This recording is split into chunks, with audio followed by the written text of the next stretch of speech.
So that's 514010. $1,250 fire college credit.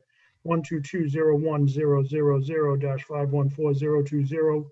4,200 fire night differential. 1240100-511000. $1,200 protective inspection salary. 1292100-511000. 500 animal control salary. 1510100-511000. 3,500 health salary. Second. Thank you, Todd. We do this every year because there is a technical 53rd compensation week. Might not be a full calendar week, but this is just to fund those accounts so those folks in those departments can get paid. Questions, thoughts, concerns? Seeing none, all those. Hold on 1 second. I just noticed this. I don't see police in here. That seems okay. There's probably, which means they probably didn't need that funding. Some departments will do transfers or just budget for it when they come down. Sounds good. And yeah, sorry to catch you off guard with that. Just worries. Noticed it. Yep. The budget's complicated, it's cumbersome, it can be ponderous at times. So a lot of times, especially Chief Hegney, we've seen Dennis Walsh do similar things where they transfer money they haven't used within their department to cover it all. Sometimes it's budgeted. Yeah, no, it just stood out to me seeing 90 plus K for fire and nothing for police here. But okay, thank you. No worries. All those in favor? Aye. Motion passes. Thank you. From the docket of June 1st, 2021, I entertain a motion to transfer $2,700 from account 1124100-5783000 citywide reserve fund for transfer to account 1145100-5301007 treasurer banking services to fund the cost of additional banking services expenses for the remainder of fiscal 2021. Second. Thank you, Todd. So this is an interesting one. So this has to do with the City of Attleboro and the Contributory Retirement Board. They have been with Bank of America, and the way that some banking works is the more services you have, you earn an earnings credit. So the services hasn't really been there. Bank of America has changed what their criterion is. So the bank has already kind of reached their ability to waive fees to the city. So this is for additional unexpected banking services to follow for the next, to get Laura through the next month. However, it is important to note, as soon as they talked with Bank of America, they already began the process of having Bristol County Savings do kind of an account review and a services review. And as it turns out, the services Bristol County Savings can offer are much better at a better price than Bank of America. So the City of Attleboro and the Contributory Retirement Board have already started to switch things over to Bristol County. And didn't we just switch over to Bank of America 6 months ago? I don't think it was this. Okay. I could be wrong. Give me 1 sec. Let me check the backup. I don't know that that's the case. Regardless, it sounds great. Excuse me. Yeah, and kudos to the city treasurer for being able to react quickly and pivot and it happens, but I do appreciate the fact that Laura does have such an extensive banking background that she was able to pivot and make the right move at the right time. Sounds good. All right, any other questions, thoughts, concerns? None. Seeing none, all those in favor? Aye.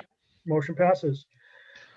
From the docket of June 1st, 2021, I entertain a motion to approve the expenditure limits for the following revolving funds outlined under Chapter 20 of the revised ordinances of the City of Attleboro for fiscal year 2022. Fund 2601, police replacement of vehicles, $280,000.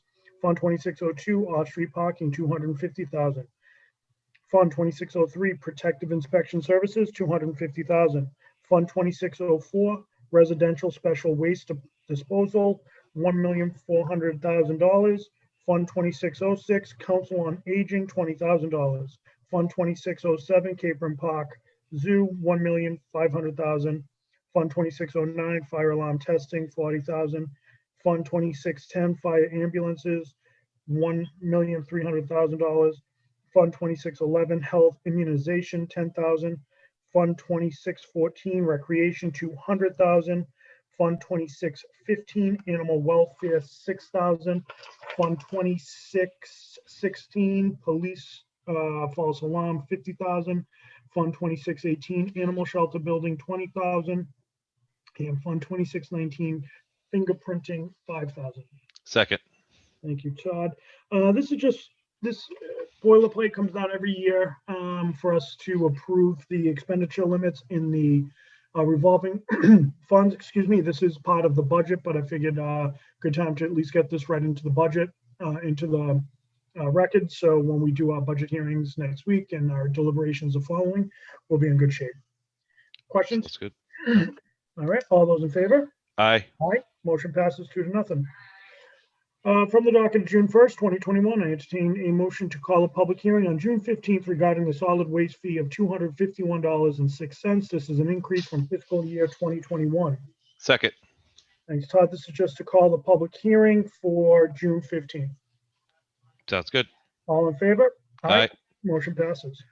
From the docket of June 1st, 2021, I entertain a motion to call for a public hearing on June 15th, 2021 regarding the solid waste fee of $60.44 per unit to be credited to Fund 2604 Residential Special Waste Disposal for fiscal year 2022.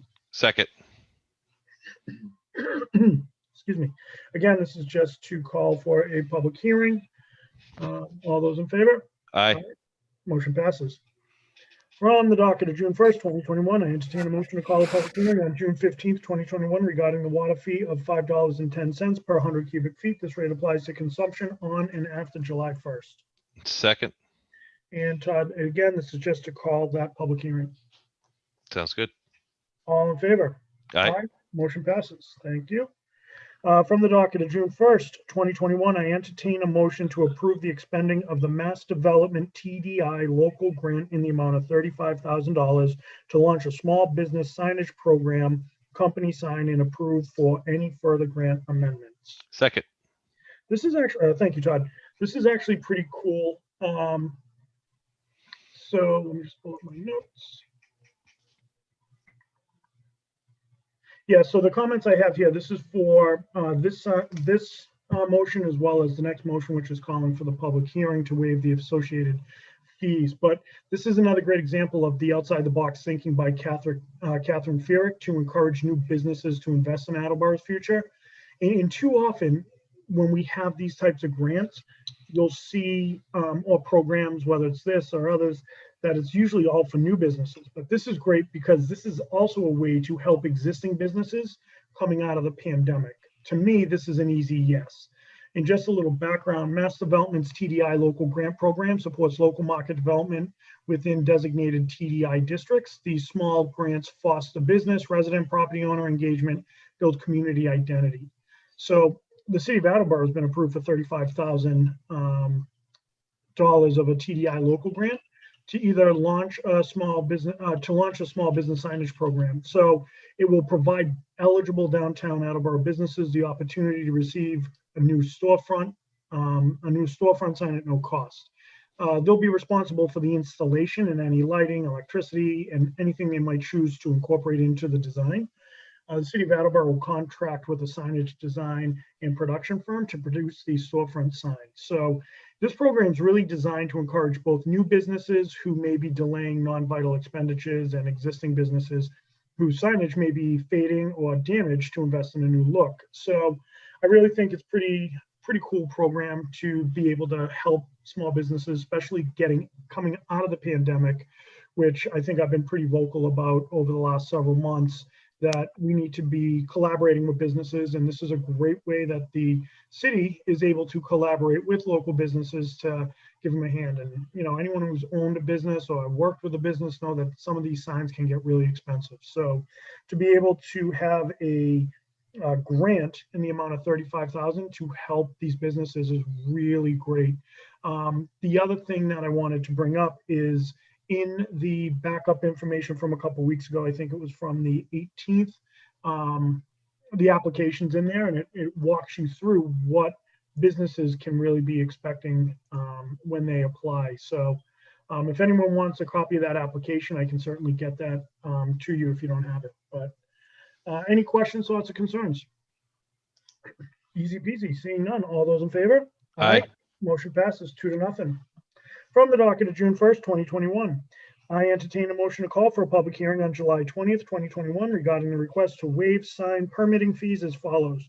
To waive the sign permitting fees as required under section 17-16.5 of the revised ordinances of the city of Attleboro as a match to the TDI grant supporting small business signage program. Electrical permit fees will still apply. Second. Thank you, Todd. Yep, this is just for the public hearing to waive the signage permitting fees in conjunction with that $35,000 grant. Any questions, thoughts, or concerns?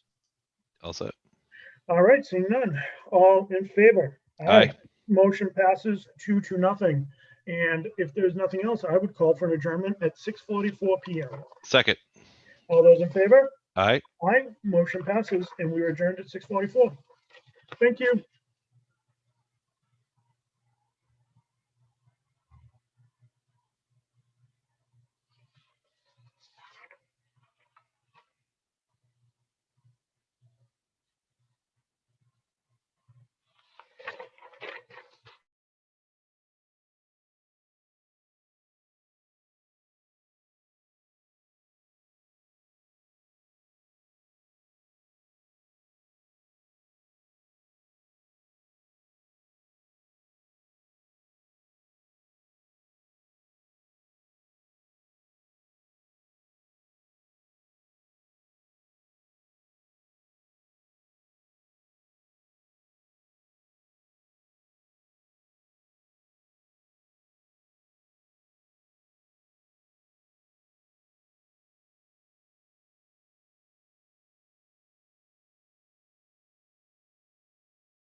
Good evening, everybody. I'm going to start in about 30 seconds or less.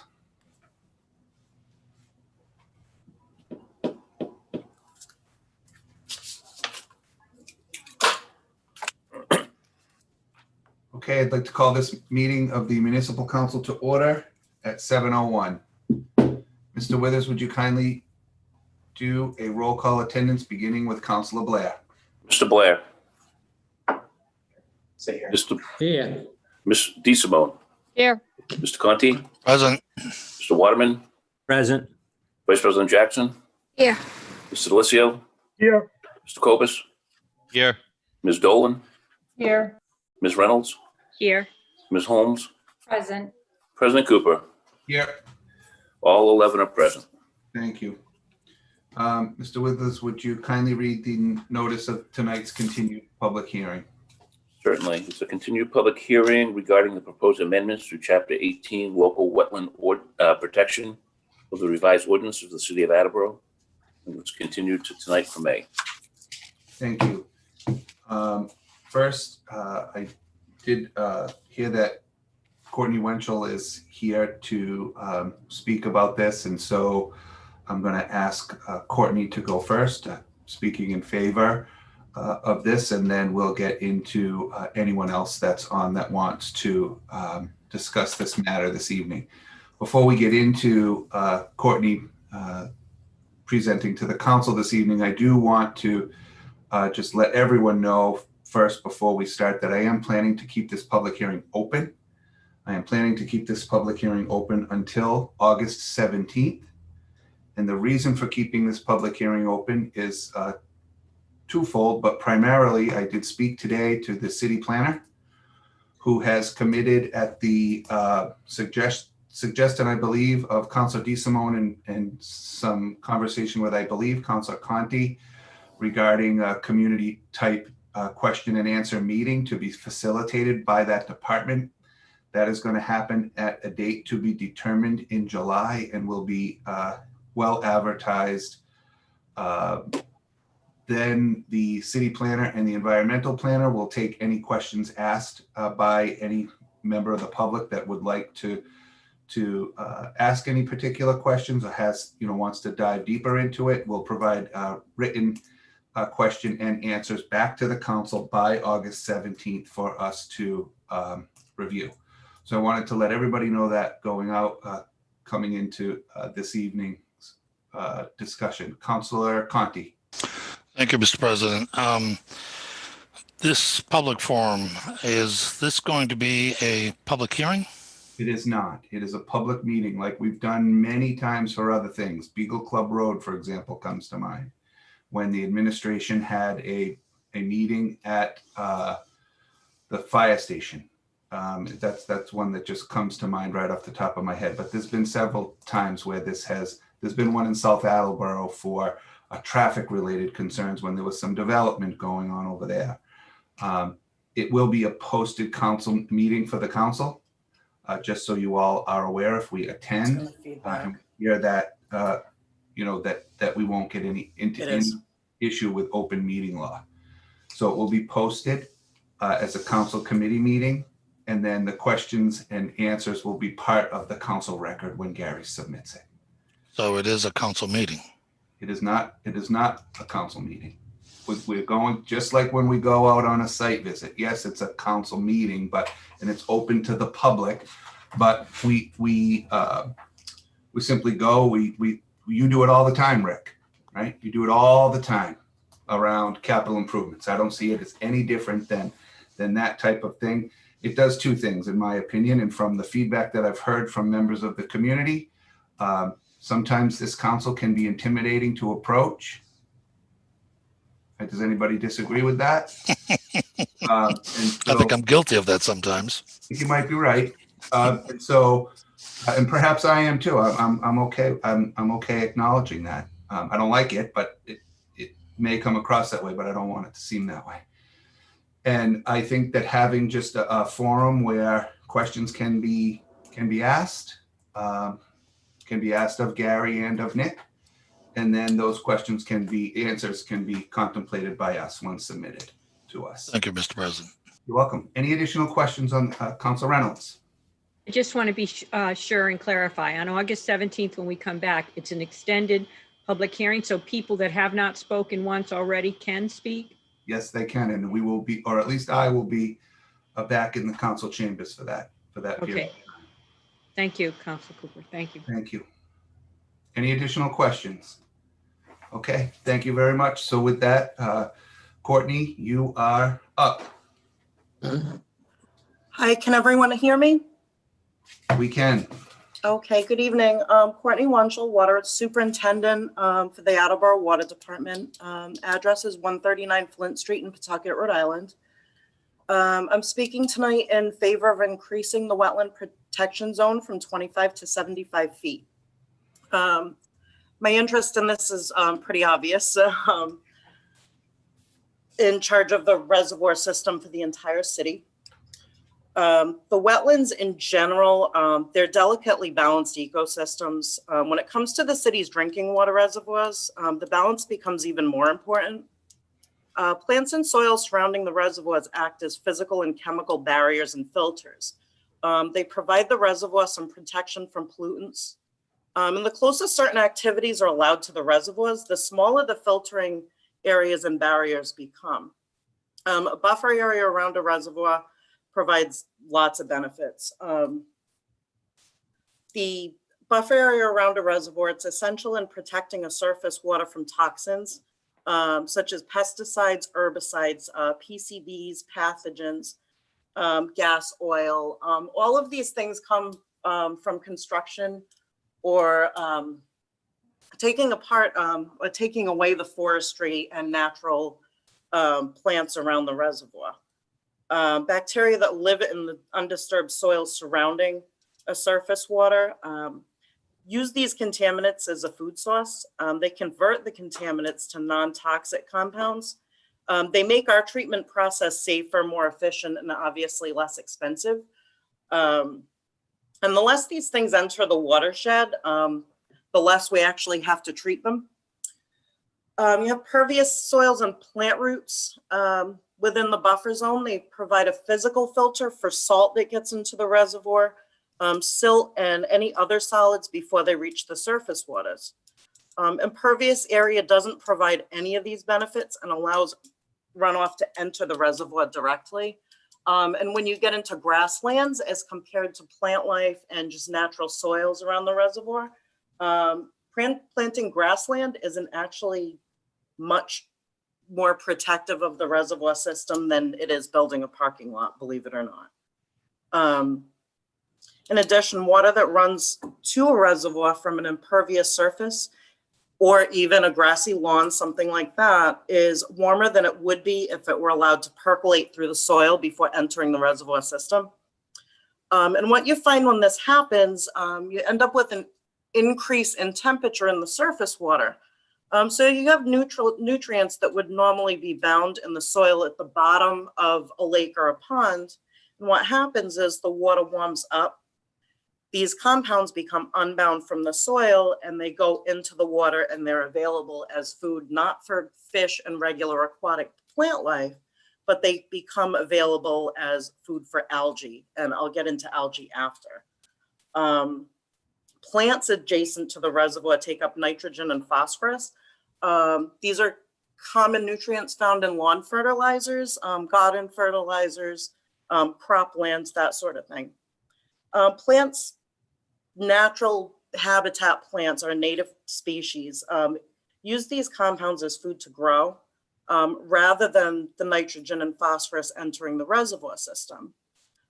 When these compounds are allowed to enter the water undisturbed, they become food for algae instead of the native plants.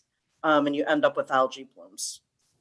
And the reason I keep getting into algae specifically, algae, when it grows in a water system, it's detrimental to the oxygen cycle of any body of water. The disruption of the oxygen cycle, it leads to fish kills, dying off of aquatic plants. And the other big thing of algae and what algae can lead to is these algae species are direct precursors to TTHMs. And we all remember the TTHMs, that the city was out of compliance last quarter in 2018. We've continued to remain in compliance since then. However, it's been a struggle. It's been a lot of operational changes, and it's been lowered productions from one of the plants. And, you know, once this algae gets into a reservoir without chemically treating the reservoir itself, you basically end up with having to change treatment at the plants themselves. And I was down at council, I believe last fall or winter, talking about the Wading River pilot study.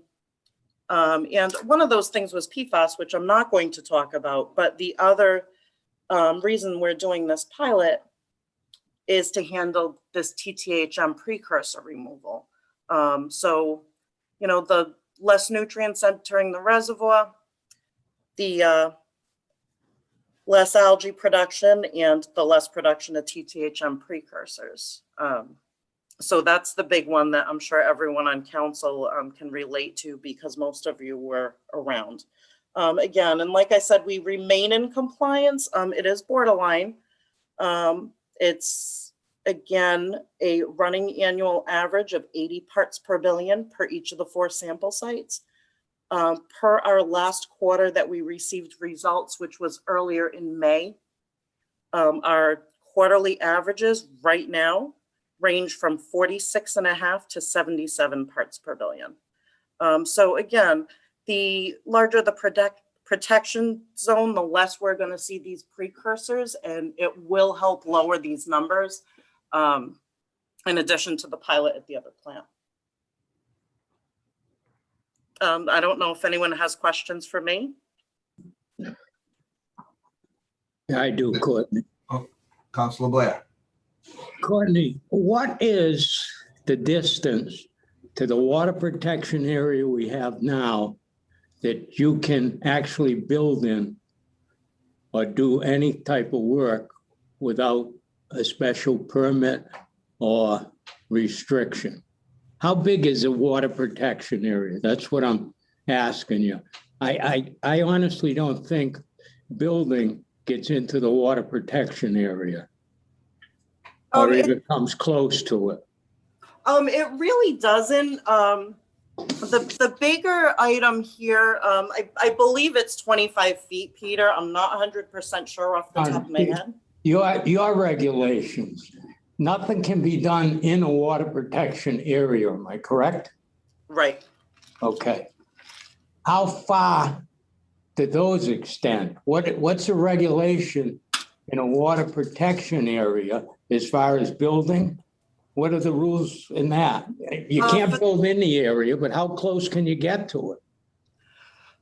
For a zone A, which is for a class 1 water source, which would be a drinking water reservoir, it's 200 feet from the shoreline. Okay, so what my question is, what is this 75 feet going to add? Well, 75 feet to the 200? The 75 feet, well, it's better than 25, first of all.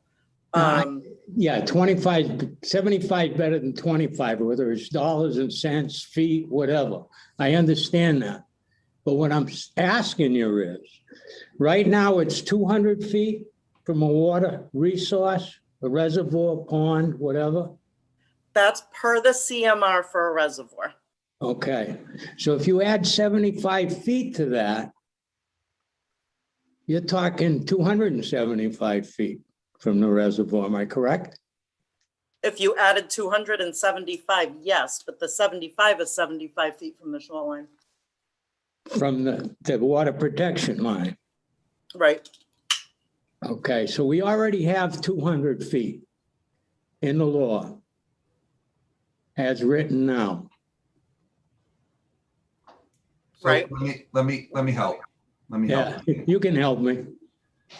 So what we have is a zoning ordinance that requires in the water resource protection area, Yeah, a permit, and those are a distance. Courtney's saying 200. I don't know it off the top of my head. I could look if you give me a minute, but no.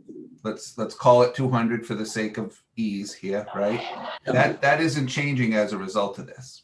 I understand that. Right. Mark. So this is going from the edge of any wetland, Pete, right? Going from 25 to 75, regardless of whether it's a watershed, which I don't. Well, the way it was put across, that we're encroaching on the watershed area. That can't happen now. Am I correct, Mark? Right. You got to be 200 feet away or get a permit. Right. So if we add 75 feet, does that mean they can build right up to that 200 feet and disturb it? Or is it going to be 75 feet added on to that 200 feet? Yeah, it would. It's not added on to the 200 unless the 200 is within that 200 or to the edge of that 200 is a wetlands. Right? If the wetland happens to be the edge of the 200, then it would go 75 feet from the edge of the wetland. So in the area where I think that could potentially happen is Bungie River, right? So there is a possibility then adding 75 feet is going to increase the distance from a reservoir. I can't say that it couldn't. I think it could. I just don't know where specifically that could happen. I don't know, Courtney, if you can. Let me chime in there. We have, when you get into like Orr's Pond, Manchester Reservoir, it's not going to have a huge effect because right now they're approved surface water sources. What you get into is we're looking at climate change. You know, as everybody knows, we're looking to get ready to bid to interconnect to Pawtucket. And this is happening across the region where many departments are actually interconnecting with larger departments that are surrounding them. We have Pawtucket, a lot of Massachusetts has either Worcester or MWRA. So when we're looking at this, we're looking for other sources of water. The other areas besides our regular reservoir system that we still have rights is we still have water rights for well sites, and they're abandoned and decommissioned, but the water rights are still there for Holden Street and Bank Street. Now, so right now, as the state goes, that's not part of my zone A. The 7 mile is, the Bungay and the 10 mile right now are not. So the 75 feet is more helpful there than it is for, again, Orr's Pond or Manchester Reservoir or Luther Reservoir, which are already protected. Does that make sense? Yeah, one other thing, just to let the people at home know, right? And maybe some people on the council, we are not reliant on any wells at this time, correct? No, we are not. Everything right now is surface water. And when this connection with Pawtucket finishes up, we have to buy a certain amount from them, and we can buy whatever we need from them, correct? We actually don't have to guarantee them to buy anything. Well, I thought when that went through, there was a guarantee. It wasn't a heck of a lot, excuse me, but there was a guarantee. It was originally presented that way, but actually it's not. We can purchase up to 2 million gallons a day. That would be if we were in a terrible situation, loss of plant, loss of tank site, severe drought, because they are in a different watershed than we are. But what you're saying is we don't have to purchase any from them? We do not. The planned purchase when the station is up and running is to operate that station for seasonal flushing in South Attleboro. So when we do the seasonal flushing, we'll buy some water, we'll flush make sure all the alarming, make sure the plant actually works. I mean, you don't want to build a pumping station and then find out when you need it for an emergency, it doesn't operate. Correct. So quarterly, we will, annually, we'll use it to flush South Attleboro. Quarterly, it will be exercised the other 3 quarters and flushed to waste. Okay, just to reiterate, 2 things. We don't use any well water at this time, correct? Correct. And there's a possibility adding 75 feet to this ordinance, or going from 25 to 75, adding that 50 feet. That could affect property owners around that watershed area. Am I correct? It could. Possibly. Okay, thank Possibly, you. yes. That's all. I wanted to make sure that those 2 statements got answered, so it's in layman's term. And Courtney, you're real good with the big words and the plant life and everything. And I'm just a dumb guy from the east side that knows if I turn the tap on, water comes out. So a lot of people out there aren't as knowledgeable as you as far as plant life and the rest of it. Thank you. Thank you. Councilor DeSimone. Thank you, President Cooper. Courtney, thank you very much for coming and bringing your expertise to this subject. But I just want to make clear, I'm not a scientist. I'm a simple person. Water doesn't respect boundaries. It doesn't respect property rights. It is, in fact, one entity, right? So by assisting in cleaning the water and removing the toxins at any location is helping all the water that is available to us. Is that accurate? Or is that an oversimplification? Actually, no, it's not. When, it's funny because I looked into some background, preparing for tonight's meeting, and what they're finding is there's certain compounds. Again, everybody's probably seen PFAS all over the news. And PFAS has gotten into our environment from, just companies, just household dumping even. I mean, this stuff's all over the place. And they're actually finding it in private wells and everything else. So again, when you get into wells, they're in the aquifer, it's groundwater. So yeah, you protect anything and it's going to protect the rest, whether it's ground or surface water. Thank you, President Cooper. Any additional questions for Courtney at this time? Courtney, thank you for coming. Thank you for having me. Have a good night. Thanks, you too. Is there anyone else here to speak in favor that has not previously addressed the council? President Cooper, Ellen Farmer of 120 Augsburg Drive would like to address the council. Great, thank you. Ms. Farmer, can you hear us?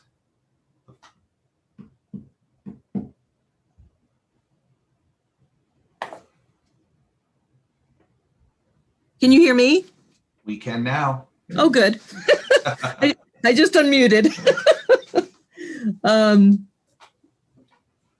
Yes, so good evening, everybody, and thank you for letting me speak.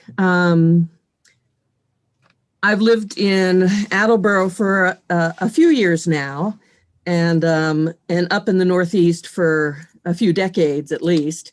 But I grew up in Virginia, and as I've spoken before, I think once before, I shared that when I go home, I get lost because I don't recognize pretty much anything. It's all concrete townhouses.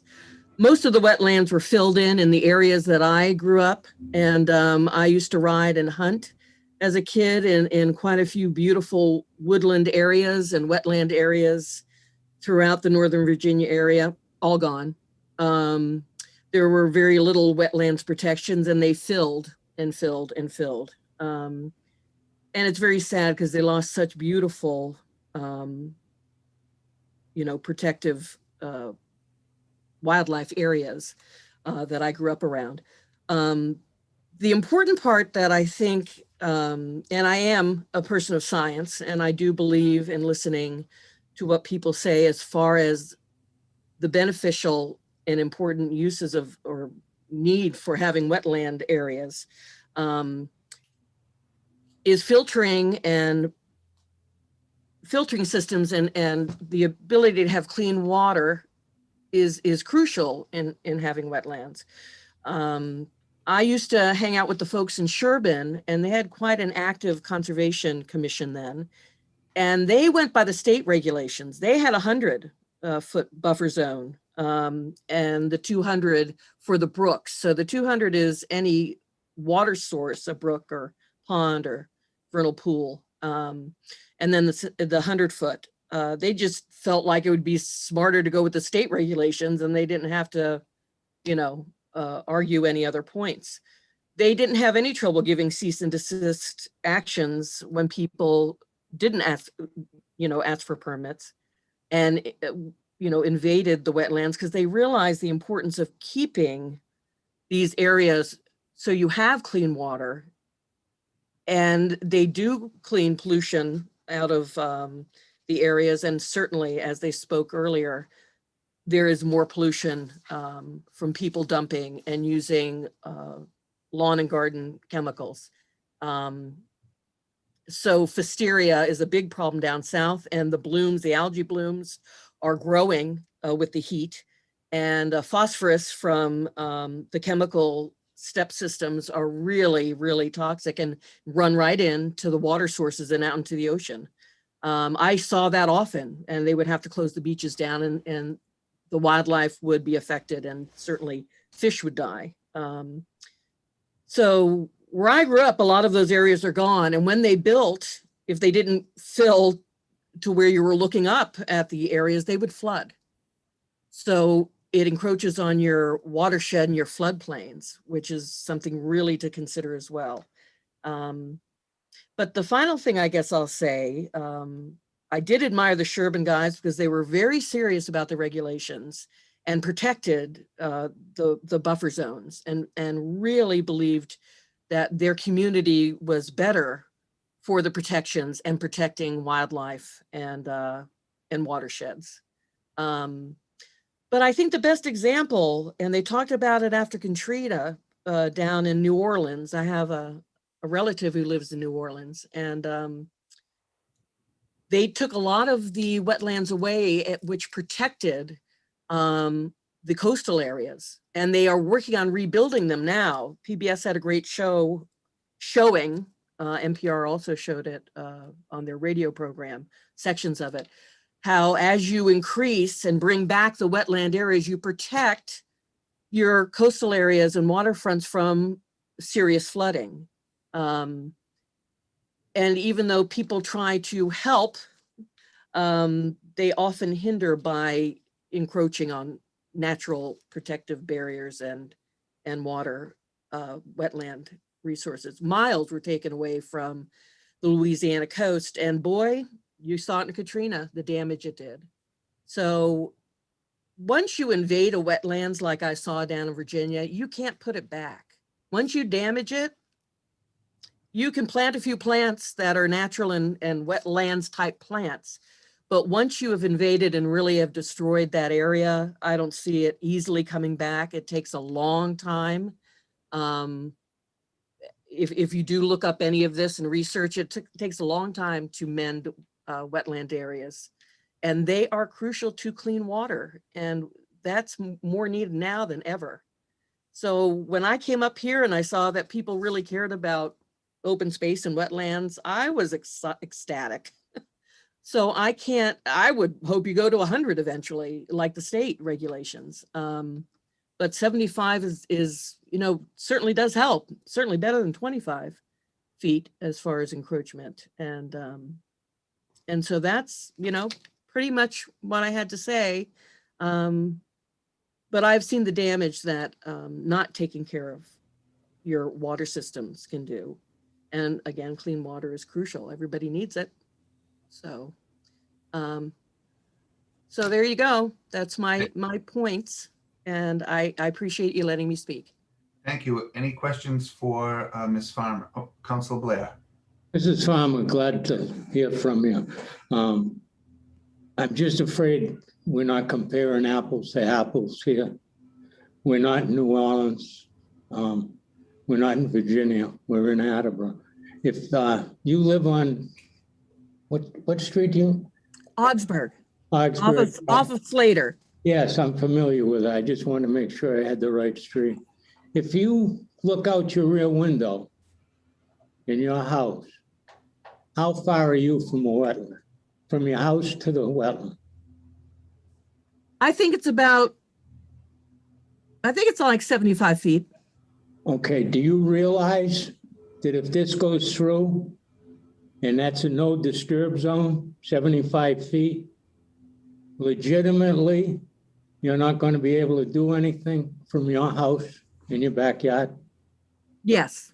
Okay. And I wouldn't want to disturb the wetlands anyway. But you wouldn't be able to. That's what I'm saying. Yeah. I want people to be aware of that. And I got no disrespect.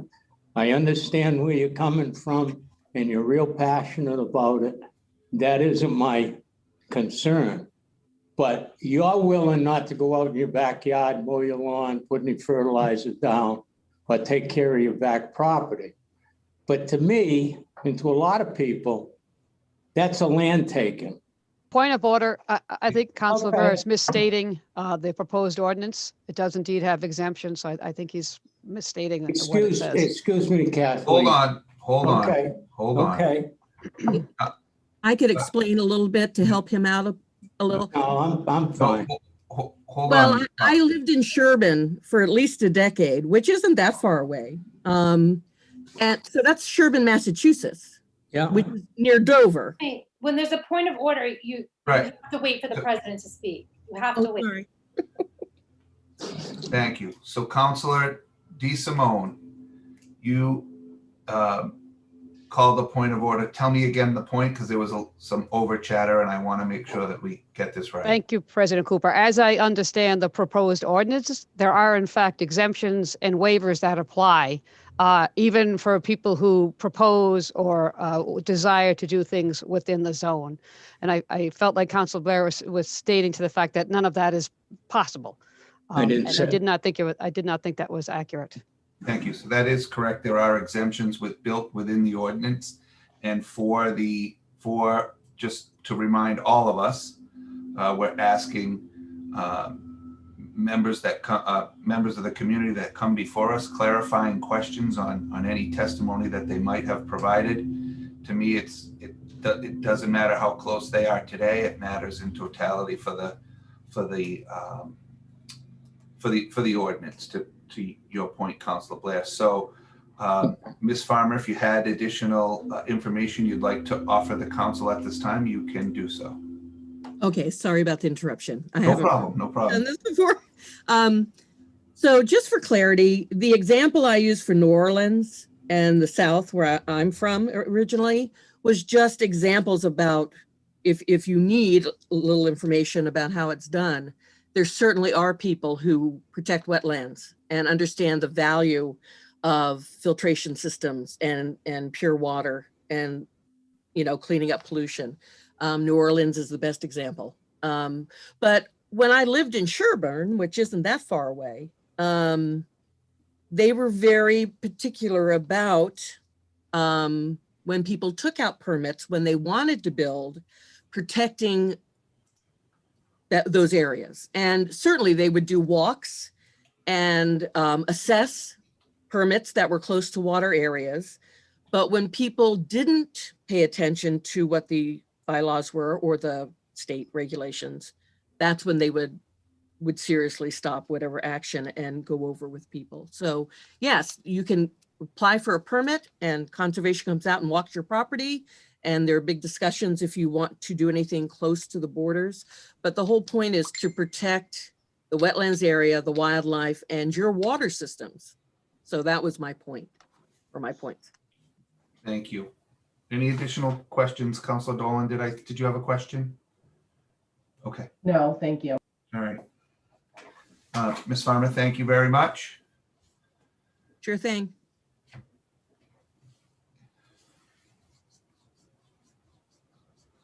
President Cooper, Tyler Hall of 26 Burt Street would like to address the council.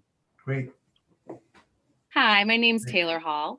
I am back to the area after growing up here for some time. My spouse and I are both from the Attleboro area. And what brought us back really is that Attleboro is sort of this amazing balance of the modern world, but also these green open spaces, as the people before me have mentioned. And we're both social workers. And so in social work, we work from a perspective called the ecological perspective. And really, this states that all human behavior is sort of influenced by many different systems. And when there's a change in one ecosystem, there's changes in other systems. So what we're seeing sort of in Attleboro is that this beautiful city is thriving, is growing, is expanding. And so we sort of feel like the sustainability of our community, of this expanding community, is to vote for or really support this proposed wetlands ordinance to make sure that we can work in a symbiotic way with our environment, and support all the growth and the changes that we're seeing in our city. So that was what I wanted to contribute. Thank you very much. Any questions for Ms. Hall? Thank you very much. Is there anyone else here to speak in favor?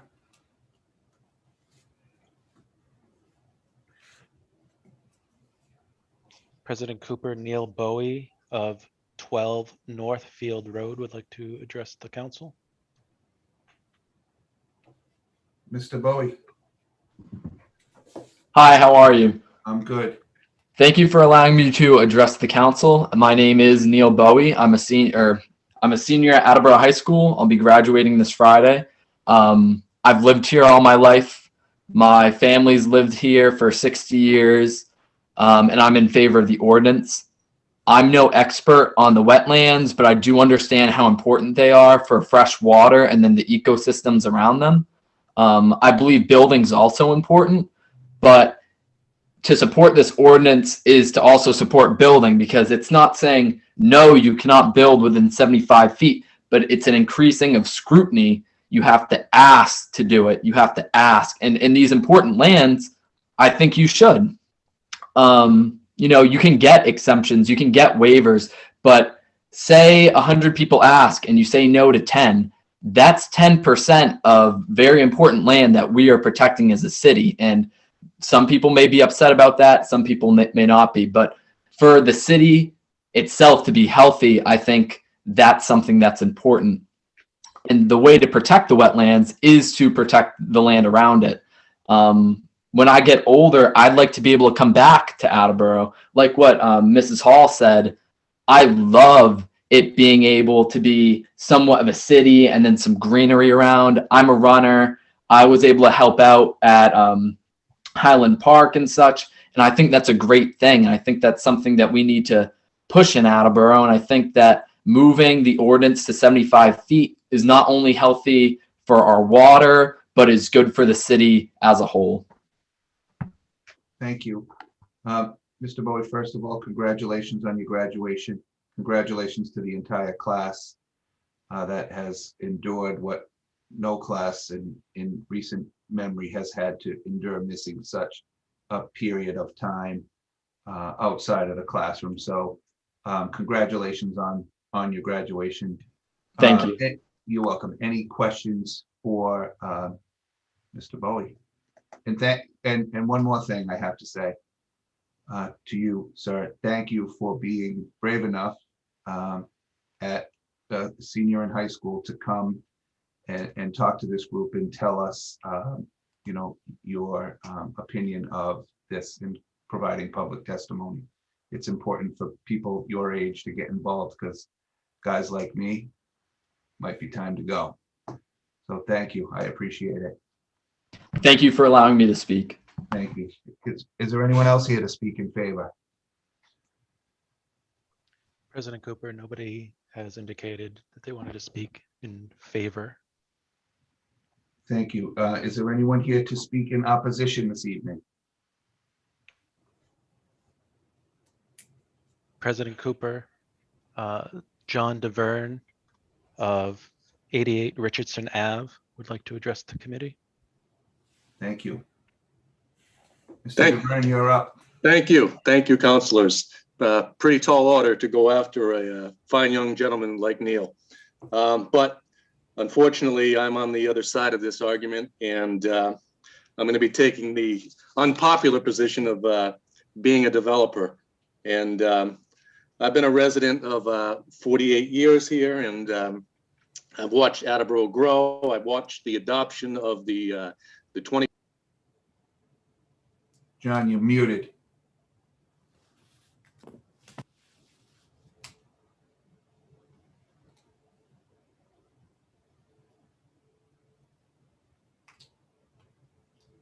Jim, did something happen? Oh, I'm sorry. Can you hear me now? We can. We lost you you were here for the adoption of the 25 foot, and that's where it stopped, John. Okay, all right. And now we're here for the evolution into the 75 foot no disturb. And I'd like to just get into what's really at stake here. And I guess what's at stake here is the proponent losing their ability to appeal a decision. I've heard talk this evening about the state having a 100-foot buffer. Well, the state has a 100-foot buffer in which you have to appeal. I'm sorry, that you have to abide in any work proposed within that 100-foot buffer. The Conservation Commission would render it a determination. But what's failed to be mentioned is what happens if the council denies. I take that back. What happens if the commission denies? If the commission denies, there's only one path of recourse of anything that's denied within that 25-foot no disturb zone. Prior to the adoption of the 25-foot no disturb zone, you used to be able to appeal it to the Department of Environmental Protection. And I've been privy to a few of those appeals that have been overturned. And therefore, that's why the adoption came into the 25 and now here the 75. So when you have to appeal, you no longer can go to DEP. With anything proposed within the 25, you have to go to Superior Court, and that's really a hardship.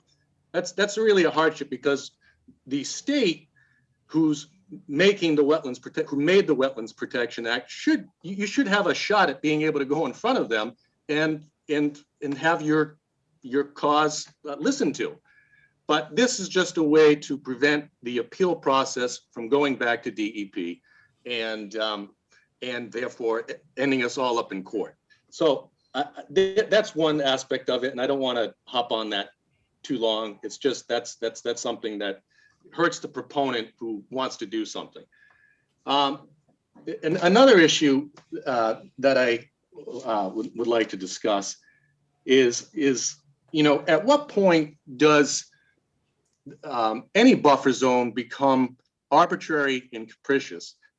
25 and whether I liked it or not, it seemed like that was a reasonable buffer, because when you're laying silt fence on the ground, there could be some contamination of sediment going in, and you don't want it right up on the wetland. You want to be back from it, a few feet, 25 feet, whatever it is.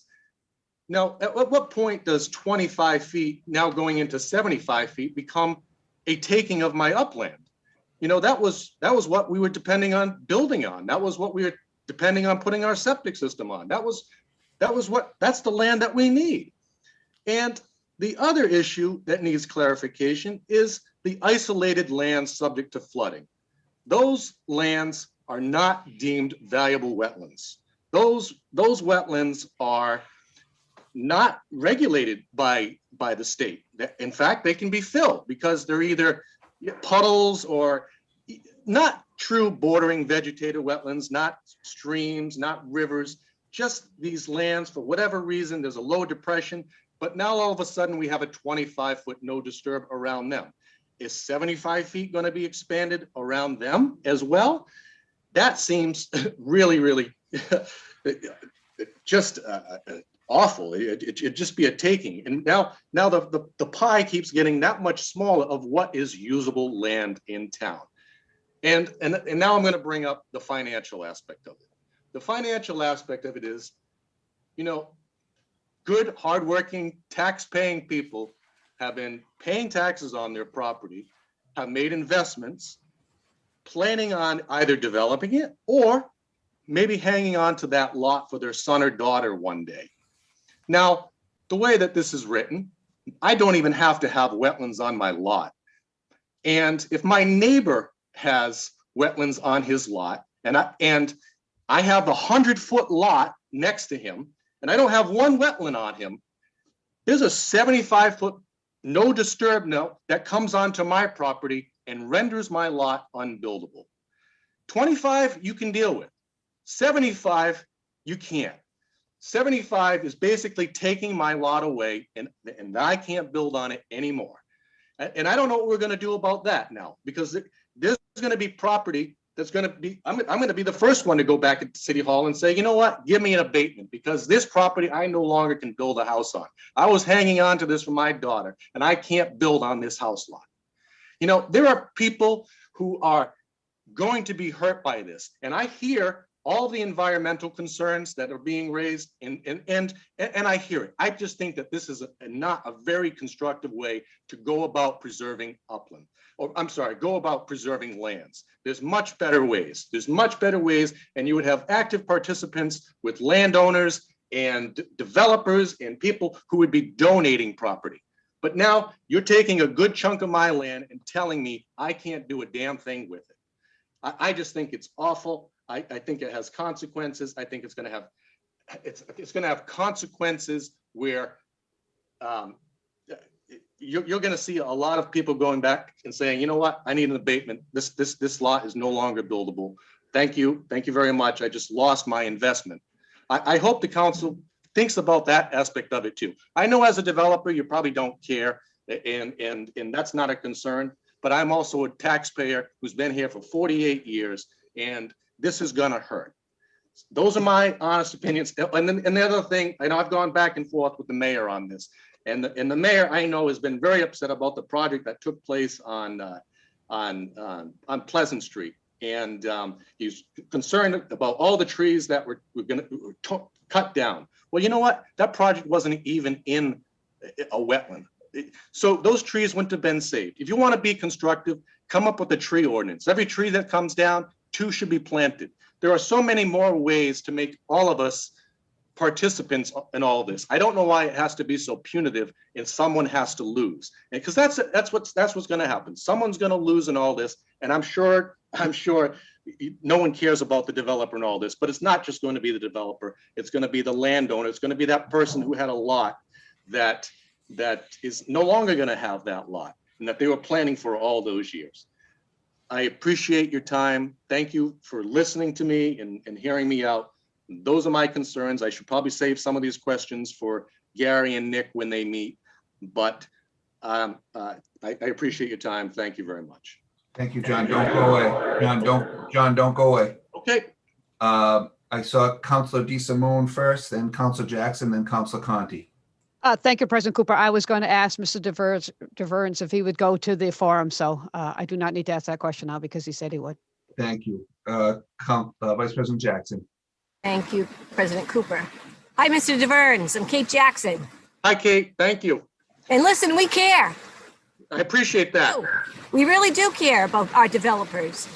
Thank you. I can say that for every one of us. I believe I can, and everybody can nod their head the wrong way if they want to, but I do. We do care. So that I took back a little bit. So, but yes, please come post your questions with Gary.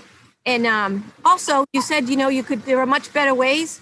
Could you come up with a plan? And maybe we could present something like that to Gary and to the mayor and to the council with your different ideas. We welcome them, please. Absolutely. I spend a lot of time in Little Compton, and they have great progressive ideas on how to preserve land, and I would be glad to share them. Thank you, and I hope you like your horse's crossing sign. Thank you. Thank you very much. Thank you, Councilor Conti. John, this is Councilor Richard Conti. I'd like to go back to your appeals conversation. Yes, please. If you are denied a permit, say the 75 foot ordinance passes, and you've got something that you want to build in 70 feet, so you're asking for a 5 foot variance, and the Conservation Commission, for one reason or another, denies you. Yes. You have the right to appeal, correct? No, you do not. You do not. You lose that appeal to DEP. You have to go to Superior Court, right? You have to go to Superior Court. So you can't go to land court? Well, I'm not, land court wouldn't be the forum to handle that. You would have to go to Superior Court to have your concern adjudicated. And what's the issue with Superior Court, John? Well, shouldn't DEP be the ones who preside over this? Isn't the foundation here the Wetlands Protection Act? Isn't that what we're building and growing from? Why does a judge know what's right or wrong? Isn't it the experts at DEP who should be, giving affirmatives or denials on this? I've been denied and I've been approved by both, and they're fair arbiters of the law. But the state doesn't have a 100-foot no disturb zone. The state has a 100-foot buffer that regulates the work that takes place within that 100 feet. They didn't say you can't absolutely not use it. They're just saying, we want you to be wise and constructive. We don't want you to,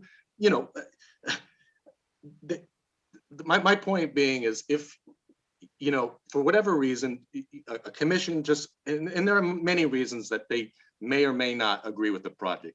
I feel that the state, is the best arbiter of that justice. And by extending the buffer out, they aren't. They're out of the equation. We have courts. Courts are the ones making these decisions. I just feel the state should. And that's not going to change.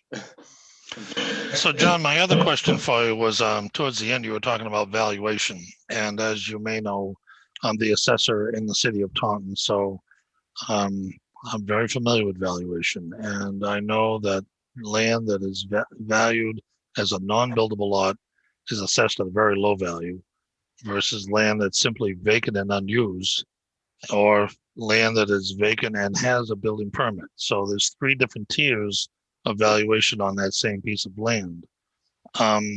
Your point was, I think, and that's why I'm asking the question, that someone holding this land for a long period of time with hopes affected by the new buffer zone may not be able to profit in a way that they were intending. Is that correct? Exactly. That's exactly right. Right, and not that I'm a case in point, but I have one of these lots. I have one of these lots that there's wetlands off the site. It's a smaller lot. And when you take a 75-foot arc, and then you take the setback on the sideline property, I have nothing. There's nothing that I can do with that lot. So I would be in line for that abatement because it's gone. So John, you've looked at this ordinance and you've studied the exemptions, correct? I haven't, and none of those exemptions apply to me. I'm a builder. I'm just a landowner. The exemptions apply to individuals who are already already grandfathered, I would say, or who already have a house there and already have a backyard. But they're not exempt really because, the way that the laws or the rules written, you can't cut down a tree. If it's previously disturbed, you can cut down, they may or may not let you put a garage up. But if you have to cut a tree down within that 75-foot, well, now it's a whole nother ballgame. That exemption doesn't exist. It's now a permission issue. And I don't know. I'd like to have rights. I don't like to always ask for permission because myself and the commission may not always see eye to eye. And again, take me out of the equation. There's a homeowner or a landowner or a lot owner who this is going to affect. So, John, thank you. That concludes my questions for you. I appreciate you coming and speaking to us, and I'm sure I'll see you at the forum. Thank you very much. I think I just want to piggyback off that and just make sure that we all understand and review the exemptions. There's 8 of them. And we need to make sure that we understand them, because the way I understand it, in your example, Council Conti, at 70 feet, to build a house within 70 feet is not a listed exemption here. Councilor DeSimone. President Cooper, I believe Gary mentioned there are, however, waivers that can be sought under existing rules. Not in the proposal, but they currently, I believe he spoke to that last time he came, that there are in He fact needs to waivers. clarify it. That's question number 1. from Fair me, enough. because he needs to clarify that, because when I was chairman of that Conservation Commission, it was the 25-foot wetlands protection zone is just that. Although there were 42 of 43 were granted when asked, I didn't get the specifics, but I will on the granting of any exemptions. And I'll get those in for us in the future from Gary. So, Mark, can I ask one question? Yeah, John, go ahead. You know, the timing of this thing is also an issue. You know, I don't want to take exemption that it was brought up kind of during COVID and when, you know, we all can't get face to face. And there's a lot of people, you know, who maybe are unknowing or unwitting to what's going on here. I think that would have been a good form this particular thing would be great to be in front of someone to speak to. And I'm glad that something's going to be happening here in the coming weeks. But as far as timing goes, you know, in all fairness, how does anyone even act or respond to this? You know, I think, you know, poor Nick's going to get inundated with applications unless it's too late. I mean, I'm kind of getting mixed message as to when you can submit an application. Is that going to be, you know, is it for applications that are already in front of them that it's going to be exempted until September, or a new application is going to be exempt? In all fairness, people have made investments, you know, in our planning, and it's tough. This building business is tough, and it's tough to, you know, act and jump real quick, you know, and I don't want to do that. Sometimes I just want to hold on to my land and not develop it. But now all of a sudden is, you know, I feel like there's a gun to my head and you have to do something with it. And you know, at the very least, could, you know, if this is voted, can there be a fair time, or at least a time that we'll all understand? So, you know, we'll know when to get our application submitted and we'll know how to deal with this. It just seems like right now it's a very scary thing, and we feel like we're going to lose. And I don't know. That's my question. Sorry. Sure, no problem. Councilor Blair. Thanks, John, for coming tonight. Thanks, You Peter. brought up something earlier. I'd just like to clarify so the people at home realize it. The state's restriction of 100 feet, that isn't a no disturb law, right? A lot of people have alluded to this 100 feet in the state, but that is not a no disturb zone. The 25 feet in Attleboro that we have now is what you call a no disturb zone. I thank you for bringing that up, because I know the public at home has some questions, and I'm glad this forum's coming up, because I've been an advocate right along. I know the state says we can have these Zoom meetings and they are considered a public hearing. They might be legal, John. Personally, I don't think they're right. So thank you for straightening a few things out tonight. And I hope people understand the difference between that 100-foot buffer that the state has and 75-foot no disturb zone that they're asking for. Thanks, John. I appreciate it. Thank you, Peter. Thank you. Any additional questions for Mr. Taverns? Thank you. Thank you. Is there anyone else here to speak in opposition? Councilor Cooper, there is no one else who has indicated that they'd like to speak against. Thank you. Is there anyone here to speak neither for nor against this evening? You're muted, Mark.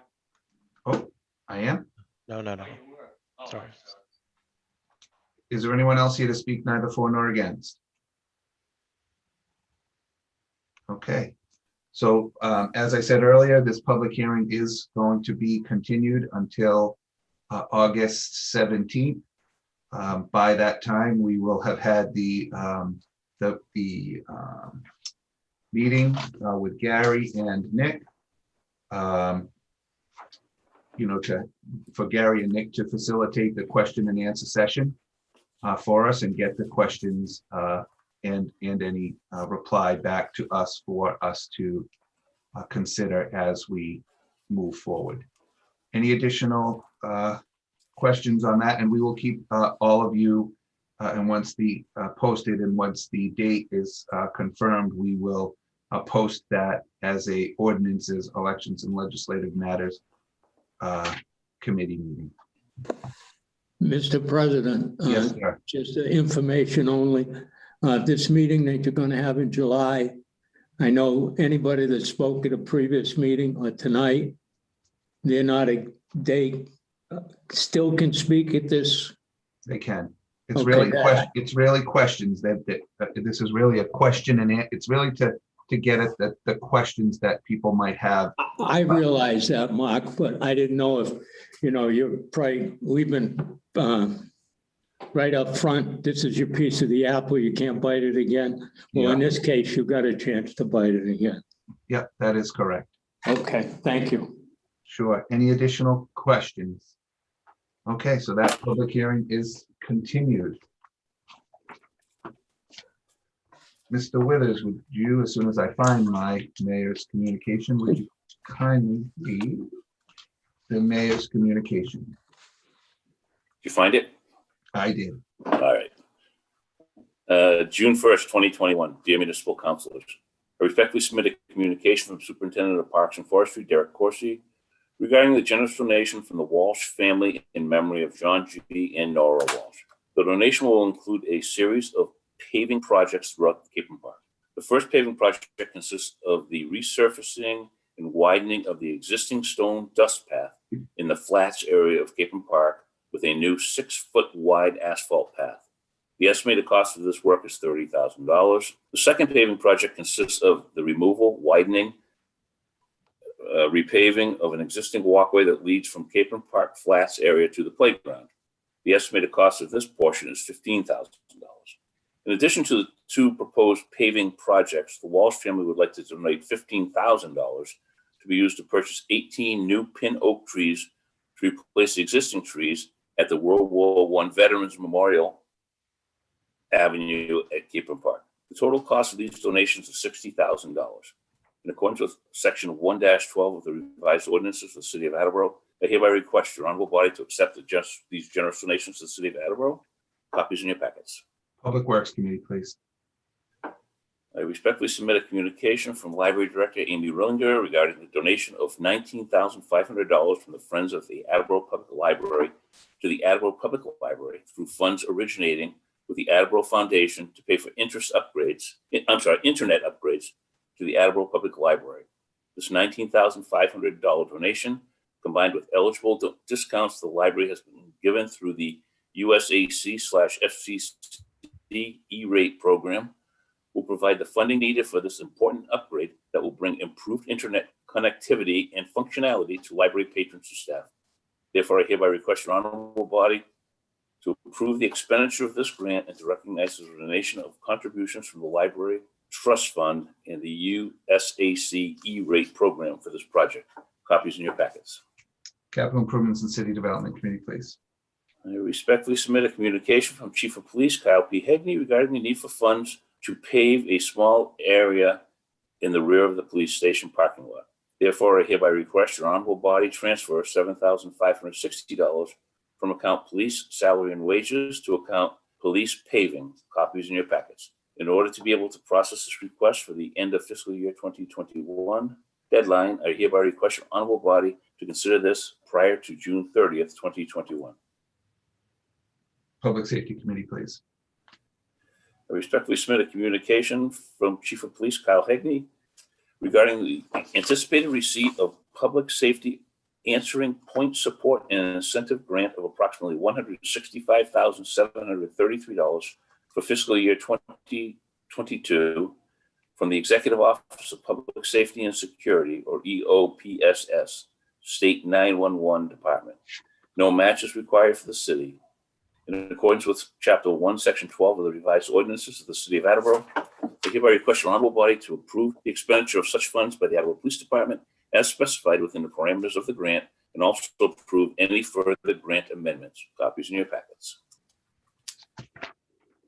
Public Safety, please. I respectfully submit a communication from Superintendent of Parks and Forestry, Derek Corsi, regarding the generous donation of 37 plants with a total value of approximately $552.55 from the Attleboro Garden Club. The members of the Attleboro Garden Club have also been gracious enough to volunteer their time planting the archway with their wonderful design. In accordance with Section 1-12 of the revised ordinances of the City of Attleboro, I hereby request your honorable body to accept the generous donation to the City of Attleboro. Copies in your packets. Public Works Committee, please. I respectfully submit a communication from Superintendent of Wastewater Thomas Hayes regarding the need for funds to pressure wash, prime, and paint the lime silo at the wastewater treatment plant.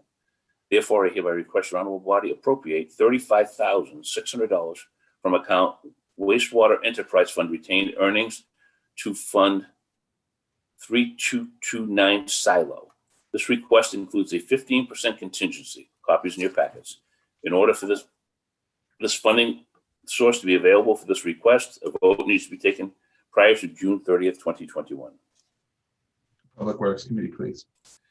I respectfully submit a communication from Police Chief Kyle P. Hegney regarding the need for funds to purchase workstations, carpet, paint, paintbrushes, chairs, filing cabinets, humidifier, shelving, space petitions, and associated office materials for the POP unit, training unit, court prosecutors, CCBC clinician, administrative, lieutenant, firearms licensing officer, and the detail assignment officer.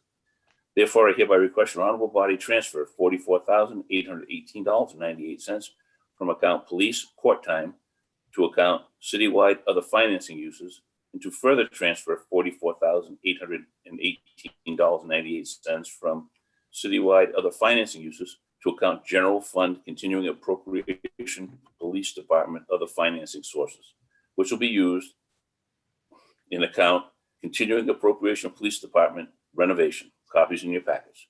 In order to be able to process this request by the end of fiscal year 2021 deadline, I hereby request your honorable body to consider this prior to June 30th, 2021.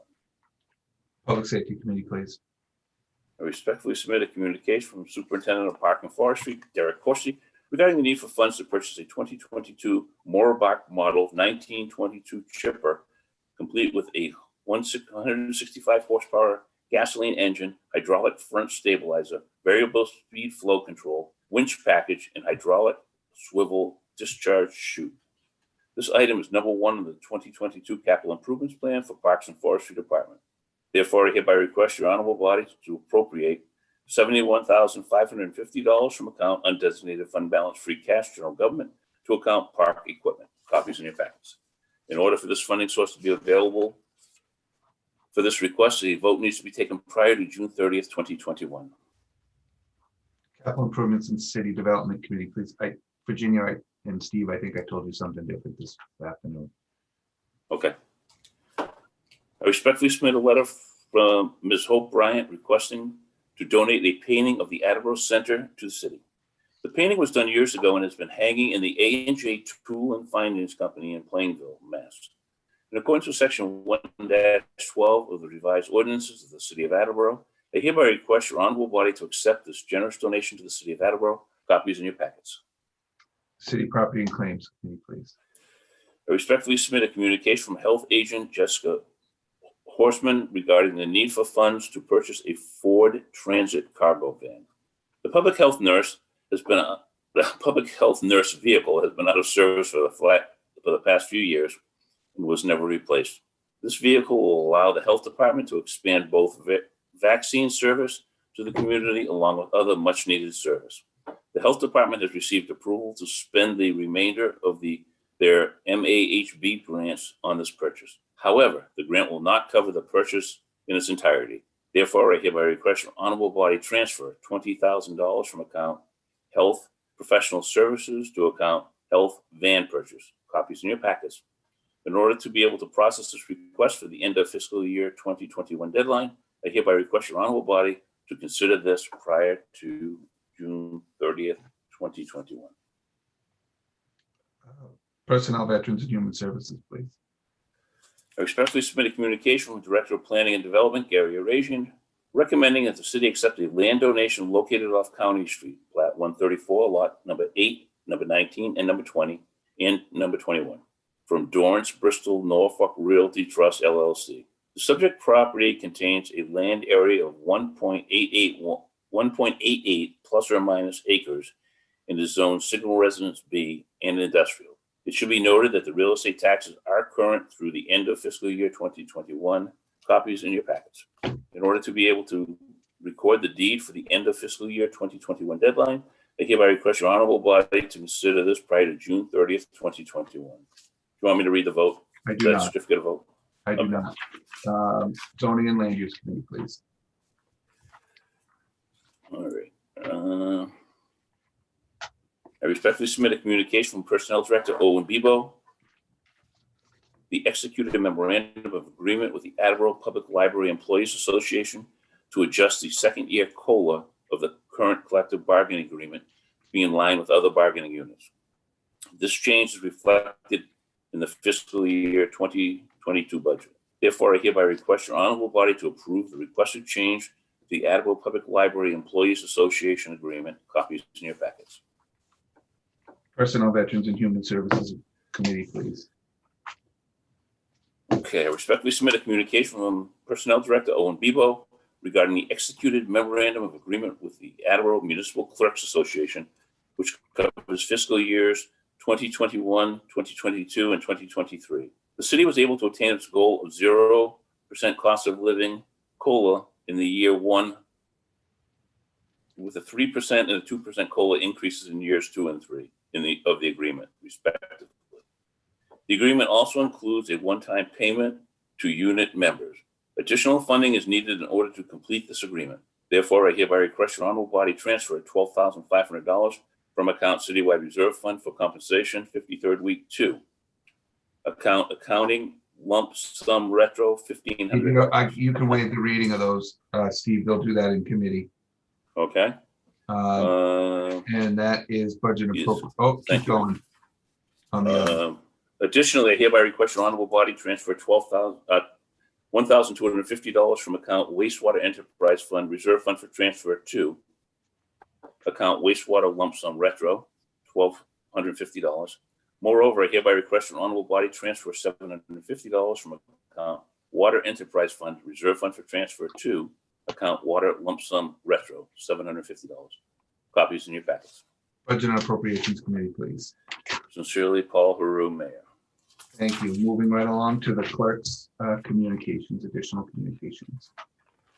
Hang on a minute. I had it 2 seconds ago. No, I don't have it. Kidding me. Oh, here it is. Sorry. Okay, we received a communication from Joseph J. Caponegro against the proposed Wetlands Protection Amendment.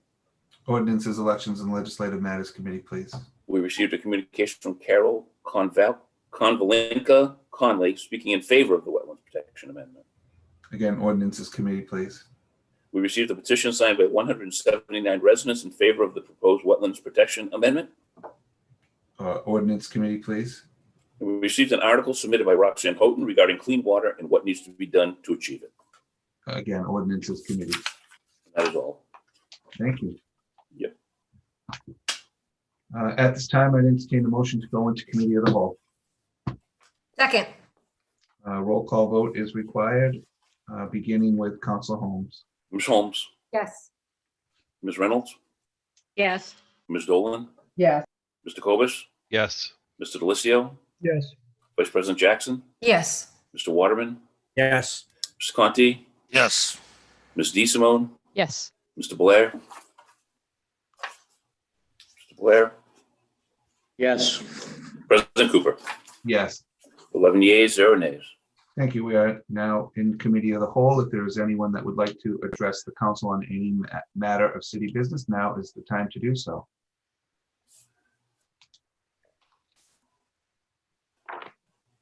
Okay, seeing none, I'd entertain a motion to arise. Second. Thank you. A motion is in order and a roll call will begin with Councilor Blair. Mr. Blair. Yes. Ms. DeSimone. Yes. Mr. Conti. Yes. Mr. Waterman. Yes. Vice President Jackson. Yes. Mr. Delicio. Yes. Mr. Cobus. Yes. Ms. Dolan. Yes.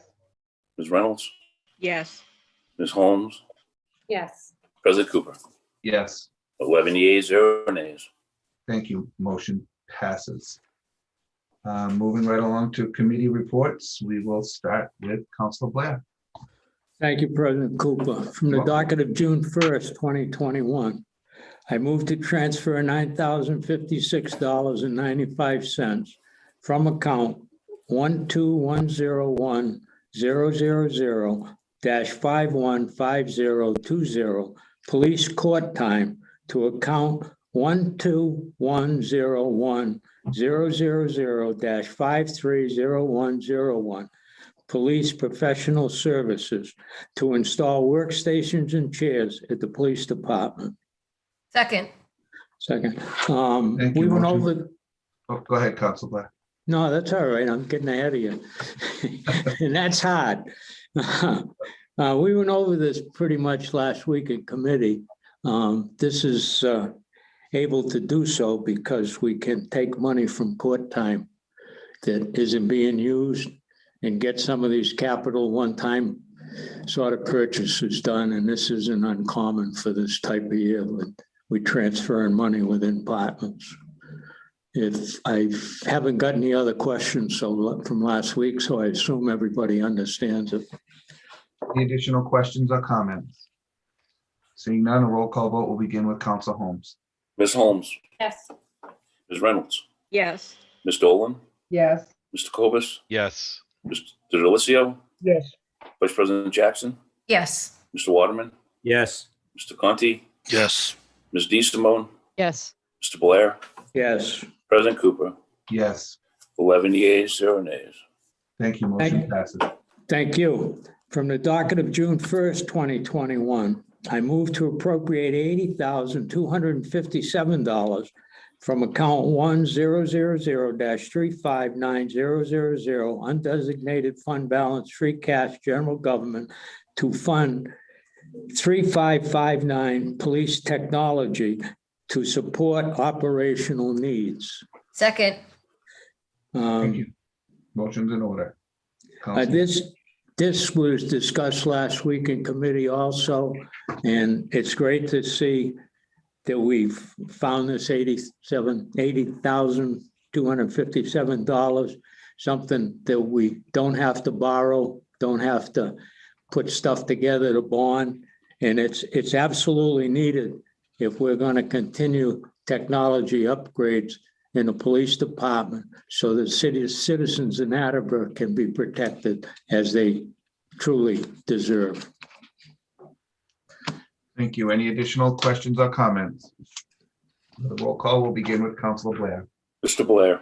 Yes. Ms. DeSimone. Yes. Mr. Conti. Yes. Mr. Waterman. Yes.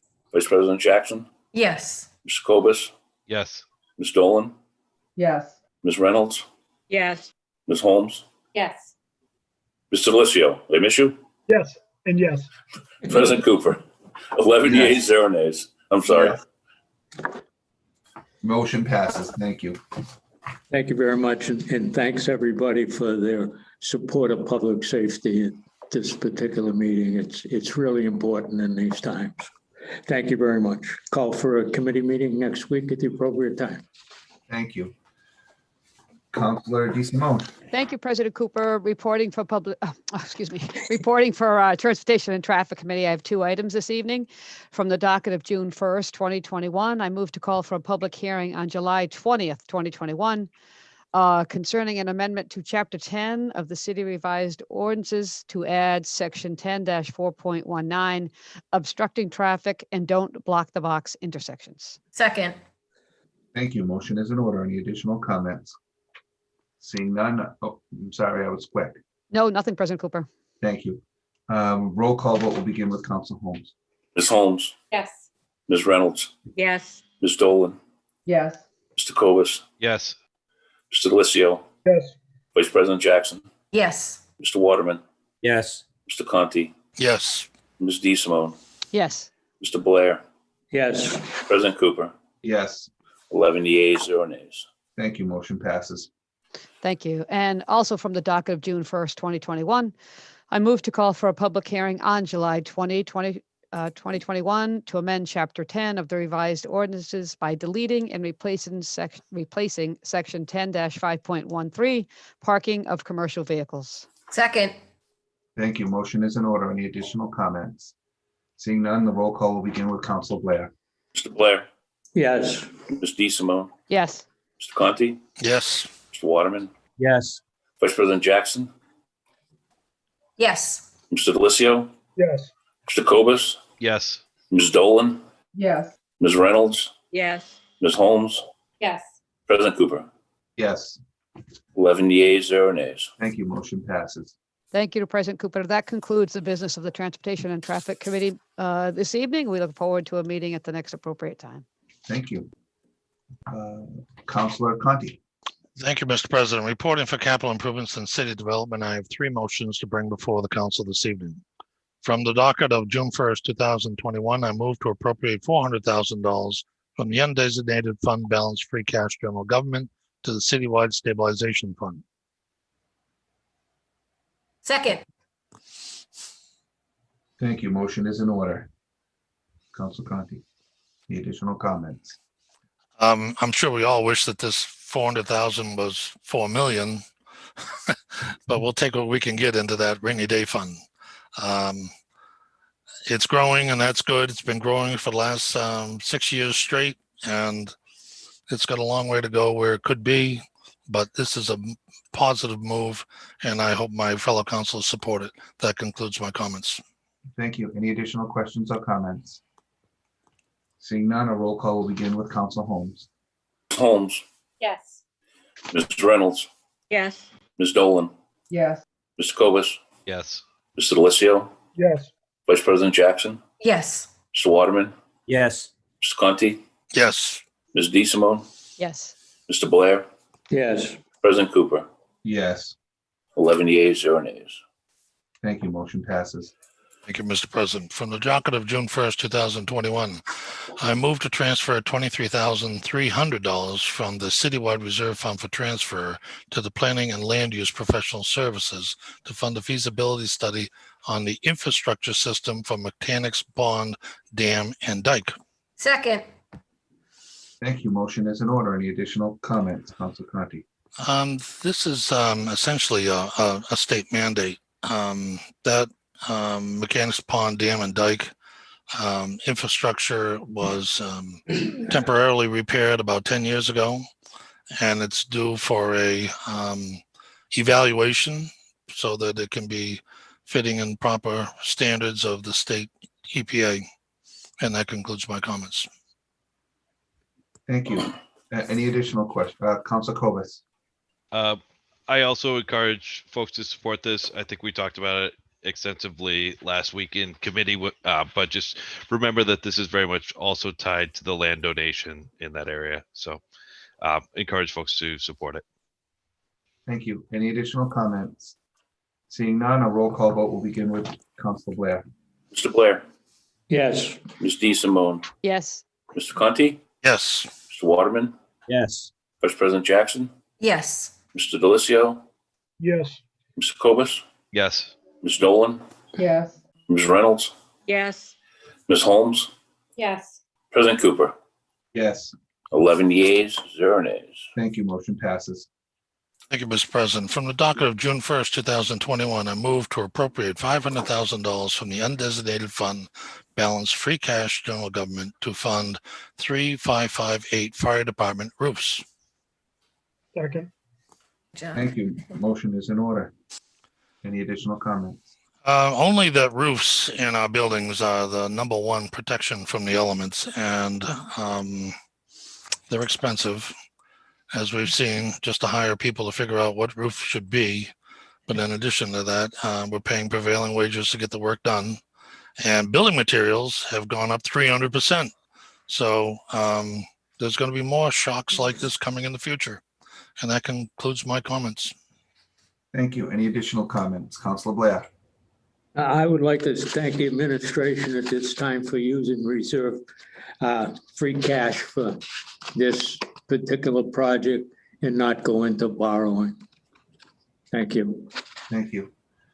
Any additional questions or comments? Seeing none, a roll call will begin with Council Holmes. Ms. Holmes, Yes. Ms. Reynolds, Yes. Ms. Dolan, Yes. Mr. Cobus, Yes. Mr. Delissio, Yes. Vice President Jackson, Yes. Mr. Waterman, Yes. Mr. Conti, Yes. Ms. DeSimone, Yes. Mr. Blair, Yes. President Cooper. Yes, 11 yeas, 0 nays. motion passes. Thank you, Mr. President. That concludes the business that the Capital Improvements and City Development Committee has to bring before the council this evening. We look forward to a meeting at the next appropriate time. Thank you. Councilor Waterman. Yes, thank you, President Cooper. From the Personnel, Veterans, and Human Services Committee, we have 5 motions this evening from the docket of June 1st, 2021. I would accept the donation of a $50 Stop and Shop gift card from Joanne Wright for the Veterans Services Office. Second. Thank you. Motion is in order. Any additional comments? No, just it's a very generous gift and we appreciate it. Thank you. Any additional comments? A roll call vote will begin with Councilor Blair. Mr. Blair, Yes. Ms. DeSimone, Yes. Mr. Conti, Yes. Mr. Waterman, Yes. Vice President Jackson, Yes. Mr. Delissio, Yes. Mr. Cobus, Yes. Ms. Dolan, Yes. Ms. Reynolds, Yes. Ms. Holmes, Yes. President Cooper. Yes. 11 yeas, 0 nays. Thank you. Motion passes. Who seconded that? I Kate, did. Okay, great. Thank you. And from the docket of June 1st, 2021, I would move to transfer $550 from account Veterans Parades to account Veterans Office Supplies to purchase a scanner for the Veterans Office. Second. Thank you. Motion is in order. Any additional comments? We need a scanner because we can't fax anymore. The Veterans Office won't accept that. Thank you. Any additional comments? Seeing none, a roll call vote will begin with Council Holmes. Ms. Holmes, Yes. Ms. Reynolds, Yes. Ms. Dolan, Yes. Mr. Cobus, Yes. Mr. Delissio, Yes. Vice President Jackson, Yes. Mr. Waterman, Yes. Mr. Conti, Yes. Ms. DeSimone, Yes. Mr. Blair, Yes. President Cooper.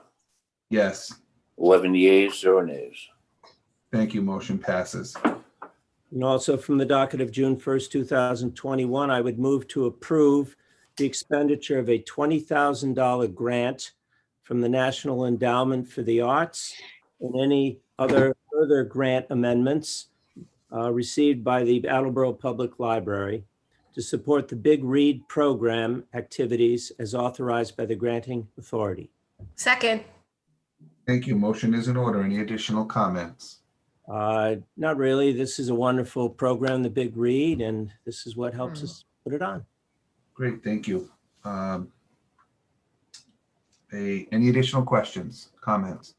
A roll call vote will begin with Councilor Blair. Mr. Blair, Yes. Ms. DeSimone, Yes. Mr. Conti, Yes. Mr. Waterman, Yes. Vice President Jackson, Yes. Mr. Delissio, Yes. Mr. Cobus, Yes. Ms. Dolan, Yes. Ms. Reynolds, Yes. Ms. Holmes, Yes. President Cooper. Yes. 11 yeas, 0 nays. Thank you. Motion passes. And from the docket of June 1st, 2021, I would move to transfer $20,743.05 from water reserve for 53rd week to water salary to provide sufficient funding for the accrued payroll through June 30th, 2021. Second. Thank you. Motion's in order. Any additional comments? None, it's 53rd week. We need to do it. Thank you. Any additional comments from the councils? Seeing none, a roll call vote will begin with Council Holmes. Ms. Holmes, Yes. Ms. Reynolds, Yes. Ms. Dolan, Yes. Mr. Cobus, Yes. Mr. Delissio, Yes. Vice President Jackson, Yes. Mr. Waterman, Yes. Mr. Conti, Yes. Ms. DeSimone, Yes. Mr. Blair, Yes. President Cooper. Yes. 11 yeas, 0 nays. Thank you. Motion passes.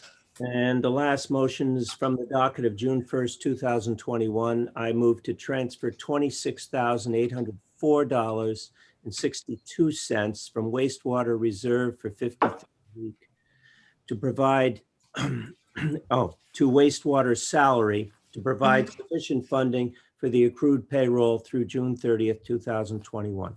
Second. Thank you. Motion is in order. Any additional comments? None required. Thank you. A roll call vote will begin with Councilor Blair. Mr. Blair, Yes. Ms. DeSimone, Yes. Mr. Conti, Yes. Mr. Waterman, Yes. Vice President Jackson, Yes. Mr. Delicio, Yes. Mr. Cobus, Yes. Ms. Dolan, Yes. Ms. Reynolds, Yes. Ms. Holmes, Yes. President Cooper. Yes. 11 yeas, 0 nays. Thank you. Motion passes. And that concludes the business of the Personnel, Veterans, and Human Services Committee. I'll call for the next committee meeting at the next appropriate time. Thank you. Vice President Jackson. Thank you, President Cooper. Reporting for the Public Works Committee from the docket of June 1st, 2021, I move to appropriate $33,345 from the undesignated fund balance free cash general government to the following accounts. $30,145 to the Public Works trench repair account and $3,200 to the Public Works sidewalk repair account. Second. Thank you, Council DeSimone. Thank you. Motion is in order. Any additional comments? No, we discussed it at great length last week. We go through this every year with the trench repairs, although after July 1st, it'll actually be coming out of the water department. So the Public Works will no longer need to ask for funding. Great. Thank you. Councilor Blair. Thank you, President Cooper, and thanks, Kate. I believe this is where it should come from in the first place.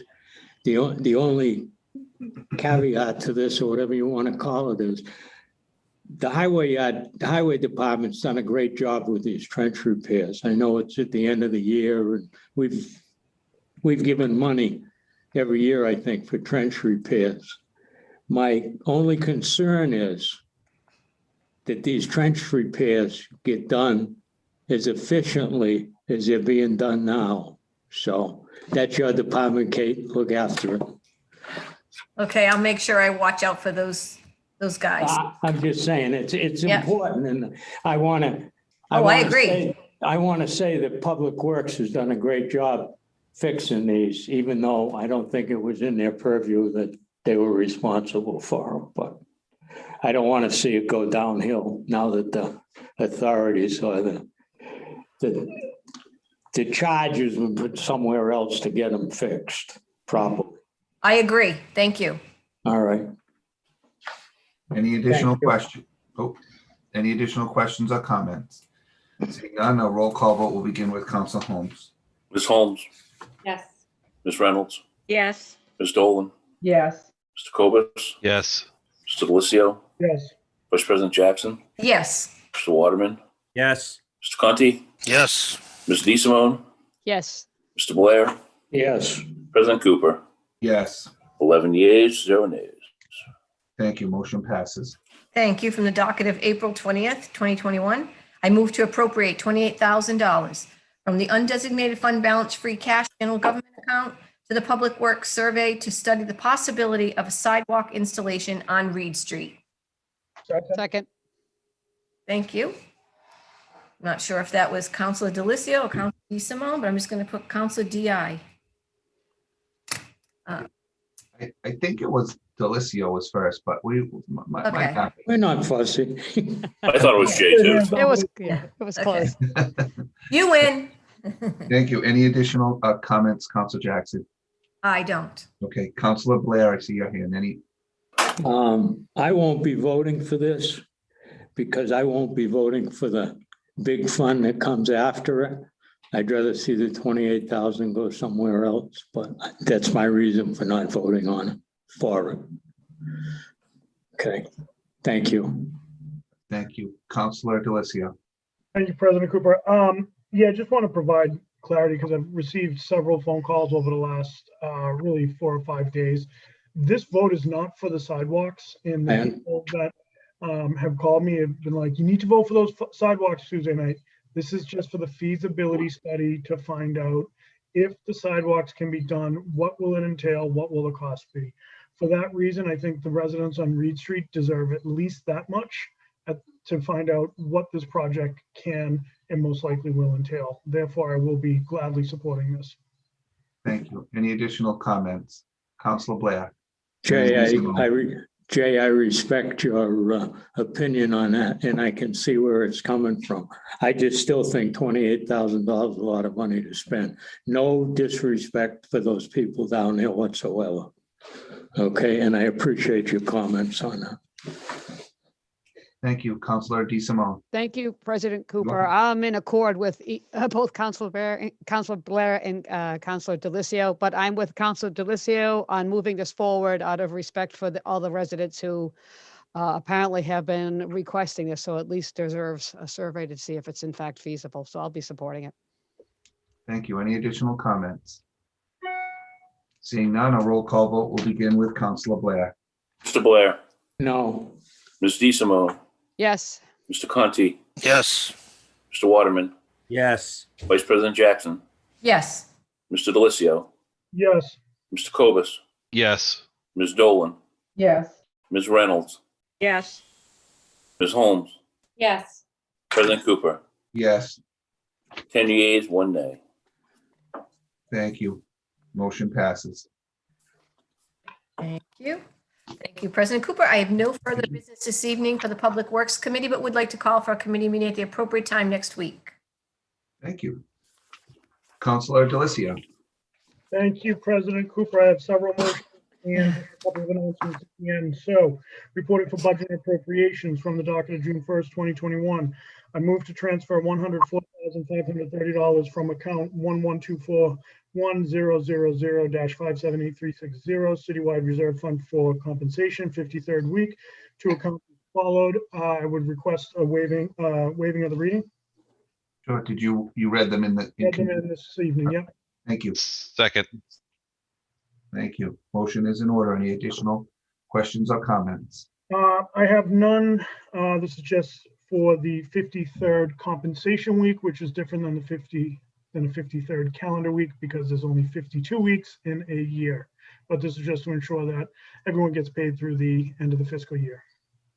Great. Thank you. Any additional comments or questions? Seeing none, a roll call vote will begin with Councilor Holmes. Ms. Holmes. Yes. Ms. Reynolds.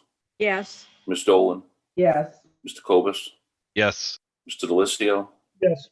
Vice President Jackson. Yes. Mr. Waterman. Yes. Mr. Conti. Yes. Ms. DeSimone. Yes. Mr. Blair. Yes. President Cooper. Yes. 11 yeas, 0 nays. Motion passes. Thank you. Thank you. From the docket of June 1st, 2021, I move to transfer $700 from account 1124100-578300 Citywide Reserve Fund for transfer to account 1145100-530107 to fund the costs of additional banking services expenses for the remainder of fiscal 21. Second. Thank you. Motion is in order. Any additional comments? Yeah, just a couple. We did discuss this earlier tonight in committee, but this is to pay for unexpected banking services with the city and the contributory retirement board in the account that they have with Bank of America. They have this type of account where the more services you have, it's going to offset fees. Well, the agreement has changed. We didn't have enough services to offset those fees. The treasurer tried to see if there was anything the bank would do. They were unable to. They then contacted Bristol County Savings to see if they would be able to do analysis of the account, and they were able to. Found out it would be a cost savings to the city and a better relationship. So they immediately started to transfer the relationship from BOA to Bristol County Savings, and this is just to square up with BOA. Thank you. Any additional comments or questions? Seeing none, a roll call will begin with Counselor Holmes. Ms. Holmes, Yes. Ms. Reynolds, yes, Ms. Dolan, Yes. Mr. Cobus, Yes. Mr. Delissio, yes, Vice President Jackson, Yes. Mr. Waterman, Yes. Mr. Conti, Yes. Ms. DeSimone, yes, Mr. Blair, Yes. President Cooper, Yes, 11 yeas, 0 nays. thank you. Motion passes. thank you. From the docket of June 1st, 2021, I move to approve the expenditure limit for the following revolving funds outlawed under Chapter 20 of the revised ordinances of the City of Attleboro for the fiscal year 2022. I read these earlier in committee and would request the reading be waived. Second. Thank you. Motion is in order.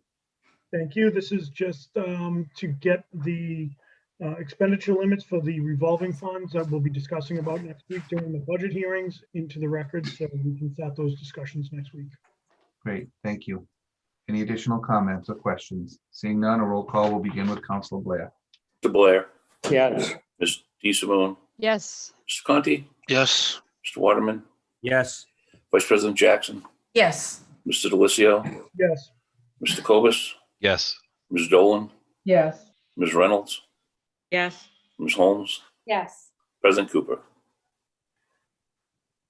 Yes, 11 yeas, 0 nays. thank you. Motion passes. thank you. From the docket of June 1st, 2021, I move to call a public hearing. Move to call for a public hearing on June 15th, 2021 regarding the solid waste fee of $251.06. This is an increase from fiscal 2021. Second. Thank you. Motion's in order. Any comments or questions? Just to call for the public hearing. Got it. Thank you. Roll call vote will begin with Counselor Holmes. Ms. Holmes, Yes. Ms. Reynolds, yes, Ms. Dolan, Yes. Mr. Cobus, Yes. Mr. Delissio, Yes, Vice President Jackson, Yes. Mr. Waterman, Yes. Mr. Conti, Yes. Ms. DeSimone, yes, Mr. Blair, Yes. President Cooper, Yes, 11 yeas, 0 nays. thank you. Motion passes. thank you. I move to, from the docket of June 1st, 2021, I move to call for a public hearing on June 15th, 2021 regarding the solid waste fee of $60.44 per unit to be credited to Fund 2604 Residential Special Waste Disposal for fiscal year 2022. Second. Thank you. Motion's in order. Any additional comments? I have none. A roll call vote will begin with Counselor Blair. Blair, Yes. Ms. DeSimone, yes, Mr. Conti, Yes. Mr. Waterman, Yes. Vice President Jackson, Yes. Mr. Delissio, Yes, Mr. Cobus, Yes. Ms. Dolan, Yes. Ms. Reynolds, yes, Ms. Holmes, Yes. President Cooper, Yes, 11 yeas, 0 nays. thank you. Motion passes. thank you. From the docket of June 1st, 2021, I move to call for a public hearing on June 15th, 2021 regarding the water fee of $5.10 per 100 cubic feet. This rate applies to consumption on and after July 1st, 2021. Second. Thank you. Any additional comments? I have none. A roll call vote will begin with Counselor Holmes. Ms. Holmes, Yes. Ms. Reynolds, yes, Ms. Dolan, Yes. Mr. Cobus, Yes. Mr. Delissio, Yes, Vice President Jackson, Yes. Mr. Waterman, Yes. Mr. Conti, Yes. Ms. DeSimone, yes, Mr. Blair, Yes. President Cooper, Yes, 11 yeas, 0 nays. thank you. Motion passes. thank you. From the docket of June 1st, 2021, I move to approve expending the Mass Development TDI local grant in the amount of $35,000 to launch a small business signage program, co.sign, and approve any future grant amendments. Second. Thank you. Motion is in order. Any additional comments? I do, at this point, I think it's important that these comments are going to be for this motion and the following. I think this is another example of the great outside the box thinking by Catherine Fierick to encourage new businesses to invest in Attleboro's future, but it also helps existing business as they're coming out of the pandemic. So for me, this is an easy yes. Essentially, the long and short of this program is a grant of $35,000, which will help businesses, both new to the city as well as existing businesses, be able to repair, replace signage, which any way we can help businesses coming out of the pandemic, I think this is the right move. And then the next motion will just be to call for the public hearing. Great, thank you. Any additional comments? Seeing none, a roll call vote will begin with Council Blair. Mr. Blair, Yes. Ms. DeSimone, Yes. Mr. Conti, Yes. Mr. Waterman, Yes. Vice President Jackson, Yes. Mr. Delissio, Yes. Mr. Cobus, Yes. Ms. Dolan, Yes. Ms. Reynolds, Yes. Ms. Holmes, Yes. President Cooper. Yes. 11 yeas, 0 nays. Thank you. Motion passes. Thank you, President Cooper. And finally, from the docket of June 1st, 2021, I move to call for a public hearing on July 20th, 2021 to waive sign permitting fees as follows. To waive sign permitting fees as required under section 17-16.5 of the revised ordinances of the city of Attleboro as a match to the TDI grant supporting small business signage program. Electrical permit fees will still apply. Second. Thank you. Motion is in order. Any additional questions, comments? Seeing none, a roll call vote will begin with Councilor Holmes. Ms. Holmes, Yes. Ms. Reynolds, Yes. Ms. Dolan, Yes. Mr. Cobus, Yes. Mr. Delissio, Yes. Vice President Jackson, Yes. Mr. Waterman, Yes. Mr. Conti, Yes. Ms. DeSimone, Yes. Mr. Blair, Yes. President Cooper. Yes. 11 yeas, 0 nays. Thank you. Motion passes. Before I adjourn, I just want to give a quick reminder and update on dates for the budget. The public hearing for the budget will be next week, June 8th. We will have a committee meeting the following Monday, June 14th, where we'll vote out what we can from the budget. The budget hearings actually start this upcoming Monday, June 7th at 5:30, and we will be meeting Monday, Tuesday, Wednesday, Thursday. Tuesday would be prior to our meeting. However, if you have any questions, concerns, if you haven't picked up your budget book in the council office, make sure you do review the budget. I think this one's going to be pretty streamlined, just given the type of environment we're in, but we still want to scrutinize the best we can. I would then like to call for a committee meeting on June 16th, just to finalize any budget votes, vote out the public hearings that we voted on tonight, and then I work with President Cooper and potentially calling for a special meeting on the 16th where we can vote the budget, which would still give us a good 9 days before, in case anything else should come up with the budget. We have to have the budget voted on, wrapped up with a bow by June 25th. That being said, that is all the business for budget and appropriations, and I think I've called for as many meetings as I can possibly call for between now and June 25th. Thank you. Councilor Cobus. Thank you. Reporting for the Zoning and Land Use Committee. From the docket of June 1st, 2021, I move that the city accept a land donation on Collins Street, Plat 20, lot number 401, from attorney George I. Spatcher Jr. on behalf of Mr. Antoine Chidiac. The subject property contains a land area of 4.3 plus or minus acres and is zoned single residence B and industrial. It should be noted that real estate taxes are current through the end of fiscal year 2021. Second. Thank you. Motion is in order. Any additional comments? So we talked in depth about this last week. This is the one in South Attleboro that's strategically important due to drainage and stormwater management. Thank you. Any additional comments? Seeing none, a roll call will begin with Councilor Blair. Mr. Blair. Mr. Blair. PD. Yes. Thank you. Ms. DeSimone. Yes. Mr. Conti. Yes. Mr. Waterman. Yes. Vice President Jackson. Yes. Mr. Delissio. Yes. Mr. Cobus. Yes. Ms. Dolan. Yes. Ms. Reynolds. Yes. Ms. Holmes. Yes. President Cooper. Yes. 11 yeas, 0 nays. Thank you. Motion passes. From the docket of June 1st, 2021, I move that the city accept a land donation located off Augsburg Drive, Plat 136, lot number 5YY, from attorney Edward J. Casey on behalf of Viridian Development LLC. The subject property contains a land area of 28 plus or minus acres and is zoned single residence D. It should be noted that real estate taxes are current through the end of fiscal year 2021. Second. Thank you. Motion is in order. Any additional comments? Again, we talked about this one last week. This one has the unanimous support of the Conservation Commission and encourage people to support it. Thank you. A roll call vote will begin with Counselor Holmes.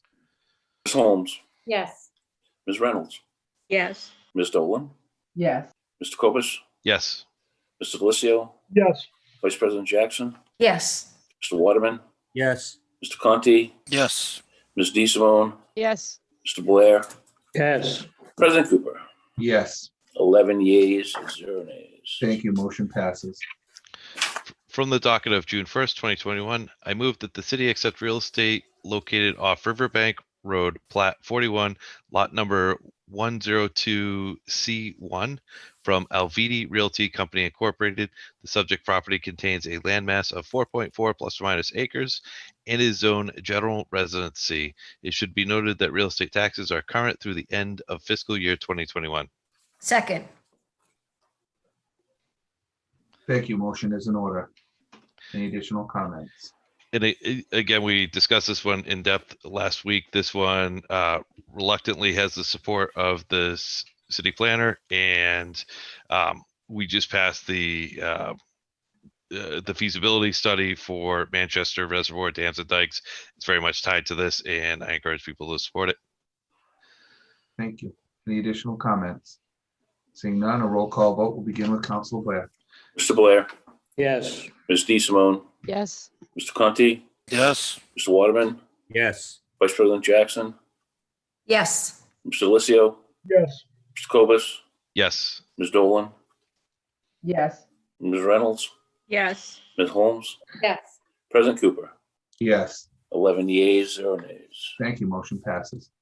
And I misspoke briefly. I said Manchester Reservoir. I meant Mechanics Pond, but I think everyone knew what I was talking about. So that concludes the business for the Zoning and Land Use Committee, and I call for a committee meeting at the next appropriate time. Thank you. Councilor Dolan. Good evening. The License Committee has no business this evening, but I'd like to call for a committee meeting at the next appropriate time, please. Thank you. Councilor Reynolds. Thank you. The City Property and Claims Committee has one motion from the docket of June 1st, 2021. I move to transfer $1,473.91 from account Citywide Reserve Fund for transfer to account Citywide Retrofit to pay the on-bill payments for 95 Pine Street for the remainder of the fiscal year. Second. Thank you. Thank you. Motion is in order. Any additional comments? No, I have none. Thank you. A roll call vote will begin with Councilor Holmes. Ms. Holmes, Yes. Ms. Reynolds, Yes. Ms. Dolan, Yes. Mr. Copus, Yes. Mr. Delissio, Yes. Vice President Jackson, Yes. Mr. Waterman, Yes. Mr. Conti, Yes. Ms. DeSimone, Yes. Mr. Blair, Yes. President Cooper. Yes. 11 yeas, 0 nays. Thank you. Motion passes.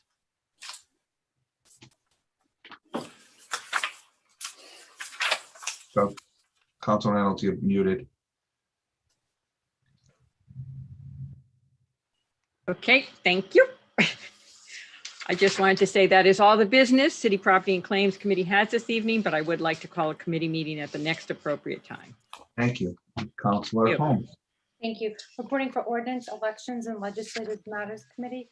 From the docket of May 4th, 2021, I move to approve the request of the mayor to amend Ordinance 10-7.3 Automated Parking Fee Collection Device Fees as follows. Delete in its entirety and replace with the following. 10-7.3 Automated Parking Fee Collection Devices. Fee for automated parking fee collection devices are hereby established as follows. 75 cents for each hour in the municipal parking area other than the municipal parking garage. Second. Thank you. Motion is in order. Any additional comments, Councilor Holmes? We were able to see what other surrounding areas pay, and I do think that this does make sense. So this is going from 25 cents to 75 cents. Other areas are as high as $4. So I think it does make sense. We heard from the administration regarding this as well. Thank you. Any additional questions or comments? Seeing none, a roll call vote will begin with Councilor Blair. Blair, Yes. Ms. DeSimone, Yes. Mr. Conti, Yes. Mr. Waterman, Yes. Vice President Jackson, Yes. Mr. Delissio, Yes. Mr. Cobus, Yes. Ms. Dolan, Yes. Ms. Reynolds, Yes. Ms. Holmes, Yes. President Cooper. Yes. 11 yeas, 0 nays. Thank you. Motion passes.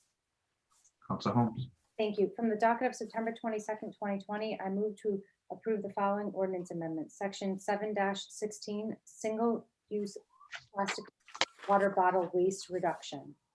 Second. Thank you. Motion is in order. Any additional comments? Yes, we talked about this in committee. I think how I would sum this up is that this isn't far enough and it's not a good first step. That's how I feel about this.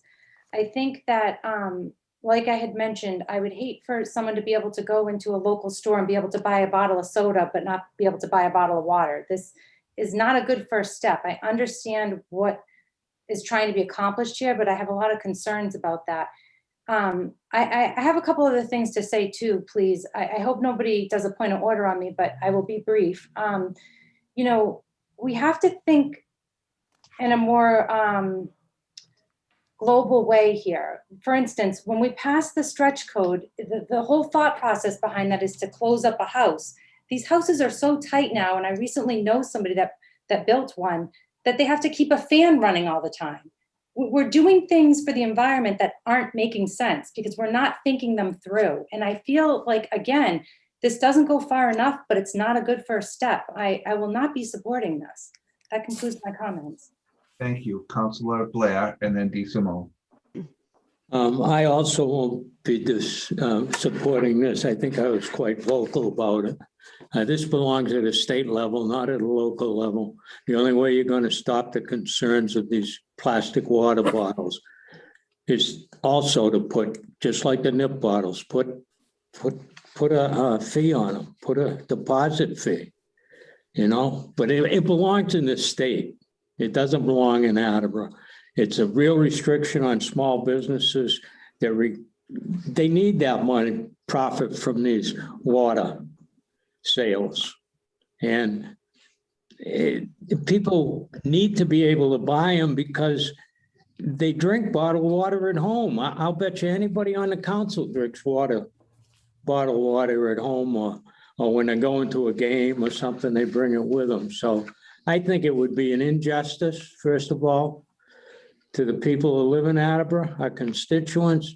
And as Diana said, this it's a bad first step.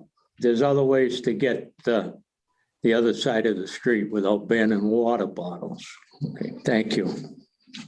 Thank you. Councilor DeSimone. Thank you, President Cooper. We did have a lengthy discussion last week, so I'll keep it brief. I fully support this.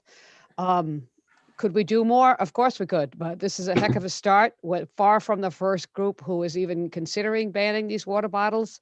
I think many people are now familiar with refillable bottles of all different kinds. And I am unwilling, although I certainly appreciate business and capitalism, I am unwilling to continue to put our best interests in the hands of businesses. I think we need to start leading so that businesses will follow and develop these packages. It is 2021, as I've repeatedly said. None of this is new. Everybody could see this coming. I see no other way to effectuate change but through changing behaviors and putting pressure up. I don't think it's up to the state to save us. I think it's up to ourselves to start some of the stuff at this level. And I have full faith that people will adapt, that businesses will adapt, and that life will in fact go on without single-use disposable water bottles. That concludes my comments. Thank you. Councilor Conti and then Delissio. Thank you, Mr. President. I liked what Councilor Holmes opened up her statement with, that and I didn't memorize it, but it was spot on. I feel that in the case of a couple of these ordinances, that we create a void in Attleboro if we ban them, and it's noble to try to take an environmental stance, but I fear that it's fruitless.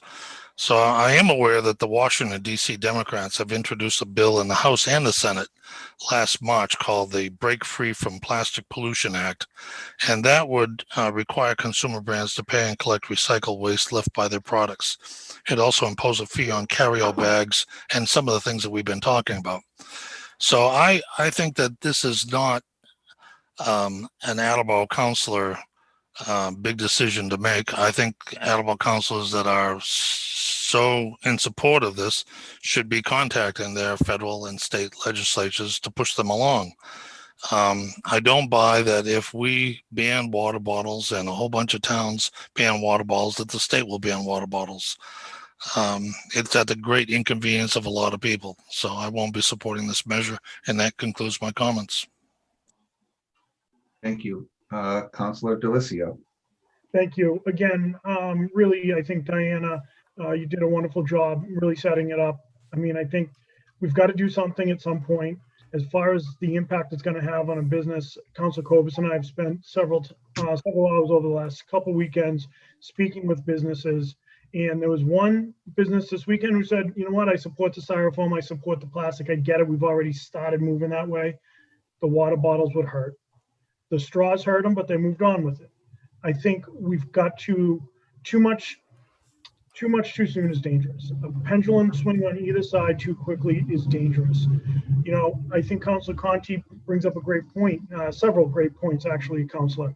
But I think and I said this last week and I'll say it again, I think our role is to continue to help the businesses as they're coming out of the pandemic.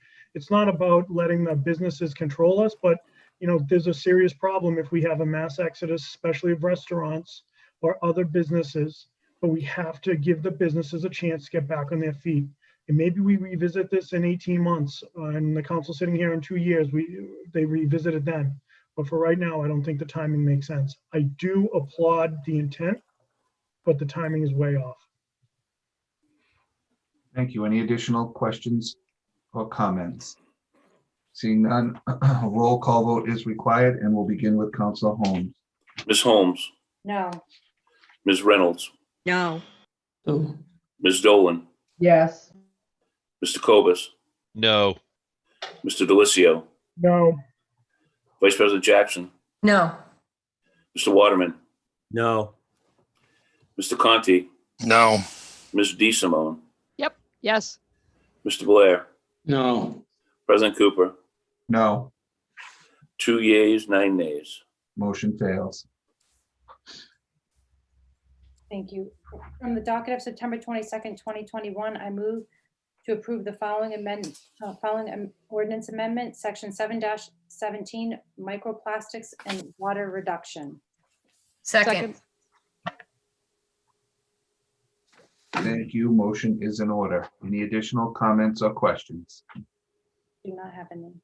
Thank you. Seeing none, a roll call vote is required and we'll begin with Councilor Blair. Mr. Blair, Let me, can you call me later in a vote, Mark? Let me read that over again. This is on the soap with the stuff in it? Yes. Yeah, okay. My paperwork for tonight is so shuffled up, I must have, that stapler machine must have went crazy because I've had a tough time following some of this stuff. But I just wanted to make sure I was voting on the right thing. Yes, so just to be clear, Peter, a yes vote would ban the microplastics and water reduction, and a no vote would not. Okay. Yes. okay. Ms. DeSimone, Yes. Mr. Conti, No.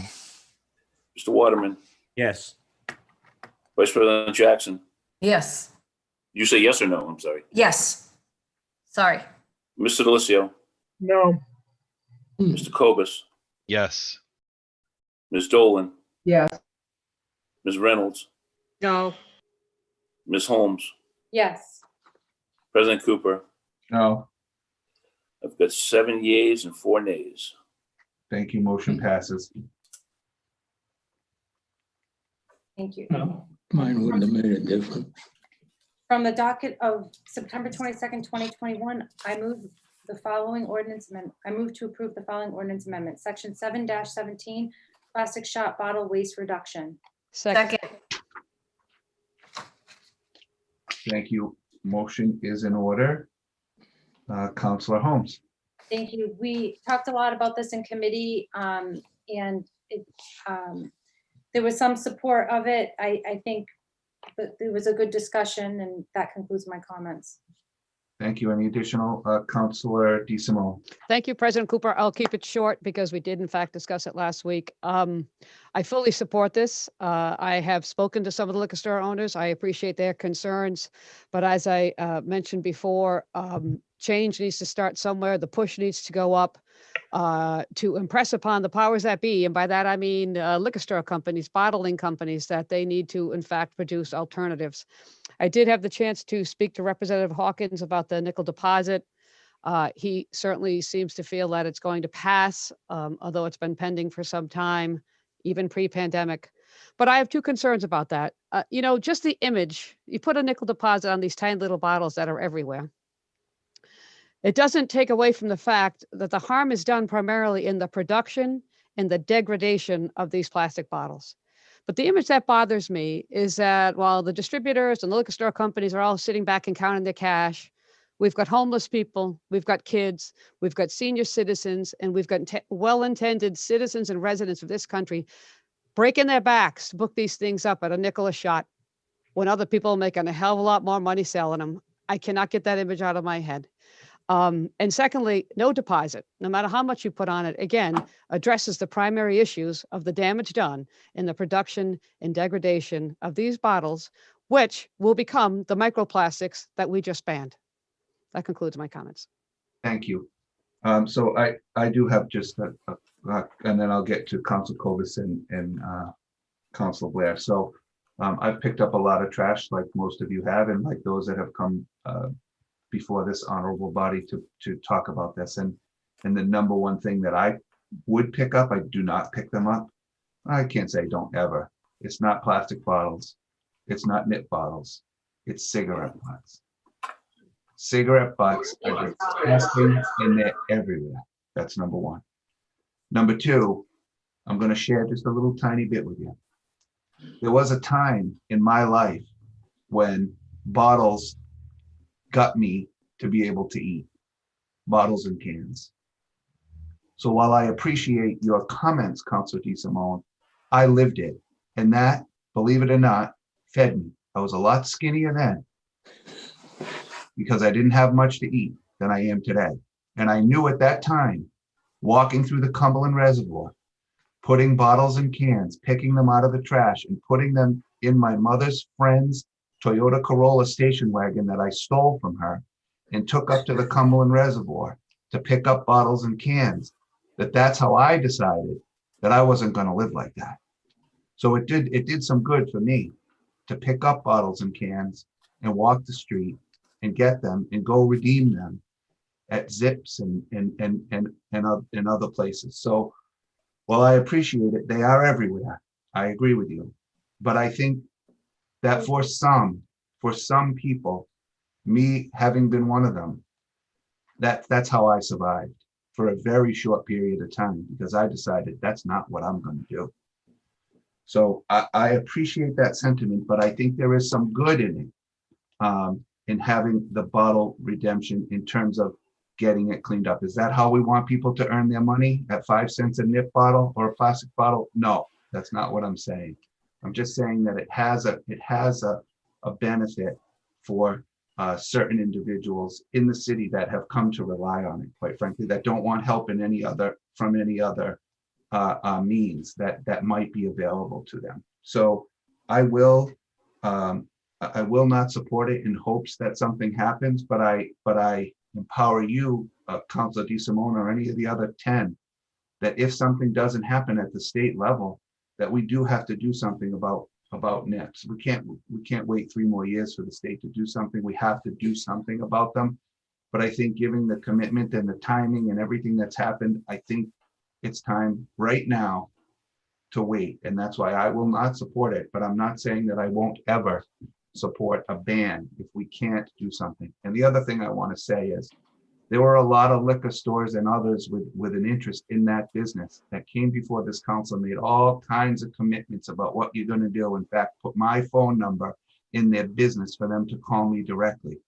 So just as you put that out there, I'm going to come find you and I'm going to tell you that you made a commitment to do certain things in the city to pick this crap up. So, and I don't want it to be one time a year and one rah, rah, rah. No, that's not what you committed to this honorable body and to the citizens of the city. You all made a commitment to do something proactive, to clean up and keep Attleboro clean. And so the onus is on you. If you don't want this ban coming back, you got something to do, because I'm telling you, I can change my mind just as quickly as I'm saying no tonight. I can say yes. So I want that to be heard to the people and the names that I see as attendees in this list. I want that to be heard. I, as the council president, am expecting you to be of your word and do the things that you committed to when you thought that this source of revenue was leaving your business. And that concludes my comments. Thank you very much. Councilor Kobus is next, and then Blair. So I 100% agree with everything President Cooper said. I've been on the fence with this, going back and forth. My intention is not to support this tonight and to give the state delegation a chance to pass it. I think it belongs at the state level. But if it doesn't pass this cycle around, I'm open to supporting a local ban in the future. So that concludes my comments. Councilor Blair and then Delicio. I won't go into depth, but I've said it last week and I will continue to stand on it.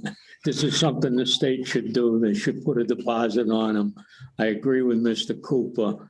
The streets would be a lot cleaner if there was a nickel deposit on these things. So at this time, no way could I support it, because I think it's detrimental to small businesses in Attleboro.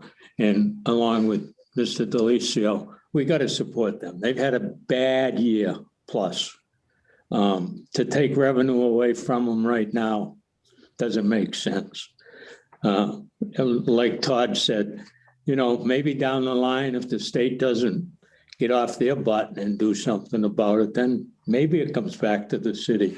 But right now, I can no way support an ordinance change like this. Thank you. Thank you, Councilor Delicio.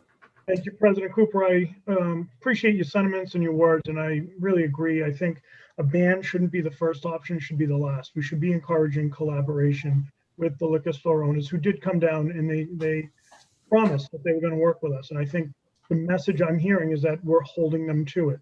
And to our state delegation, we're holding you to the commitment you're making to us as well, that you're going to work to get that ban. The ban isn't going to fix everything, but what it's going to do is it's going to be a start. In terms of the comment about distributors and those folks counting their cash, I look at it as more as we need to help them be able to pay their bills right now, be able to put food on the tables to feed their family. And I think about some of the local distributors, and I said this last weekend, they're people who live in our neighborhoods, whose kids are friends with our kids, who coach with us, who they're our neighbors. And again, I can't afford a $15,000 hit right now. I don't know that they can either. So right now, where we're at coming out of the pandemic, I think the timing is off for this, but I think that this council has spoken pretty loudly that we want something done about it. No one likes walking their dog or walking with their kids or their family and seeing the nips everywhere. But a ban should be the last option and not the first. And that concludes my comments. Thank you, Councilor Waterman. Thank you, President Cooper. This has been I've thought about this for a long time. And I abhor these nips. They're just, they're really defacing our whole city. I pick up nips as often as I can. I'm sure many of us do. And I have a trash barrel out there that's 3/4 full of nips in my yard. But banning them is not going to solve the problem. Because if you live in my end of the city, People who want nips are going to drive about a half mile and be able to buy them in Norton. And I'm sure that's true wherever we live, that there's a town nearby where they're going to buy them. The only way that I can see handling this disgusting problem is to have a statewide deposit law.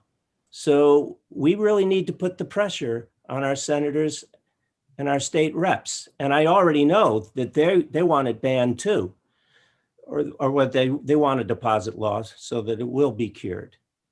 And that's all I have to say. Thank you. Thank you. Any additional comments? Seeing none, a roll call vote will begin with Councilor Holmes. Ms. Holmes, Yes. Ms. Reynolds, I just got confused here for a minute with all this yakking going on. So a yes vote means you're for it? You're banning it. Ian? Yes. A no vote. Wait a minute, a A yes. no vote means you are not in support of the ban. Yes is you're banning it. No is you're not. Okay.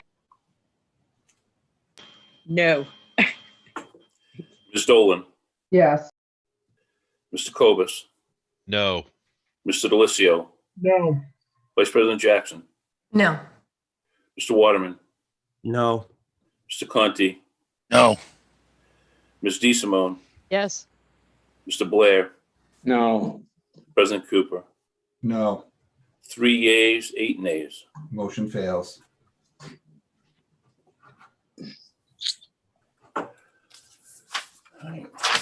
Thank you. Thank you, President Cooper. That concludes the business. I think that, like I had said last week at committee, we've done a lot for environmental efforts here in the city. I do feel like we're leading in a lot of ways, and I think just kind of keep moving forward with that. And I'll have a committee meeting next week. Thank you.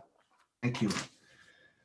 There is no old business. There's no new business. But before I entertain a motion to adjourn, I just want to remind everyone that I will be having council meetings starting in July in the council chambers. And for the meetings in July, I would invite Councilors DeSimone and Blair to come back to the council chambers, as they were the two that were there at the beginning of the pandemic when we were using the council chamber at that time until things started to ramp up. So they are welcome to join in the month of July. For August, we'll evaluate what requirements and social distancing and that kind of thing are in place, and if we have to make any adjustments if there's interest. We will use the big whiteboard like we did in the past, so that we can all see you and you can see us in the chamber.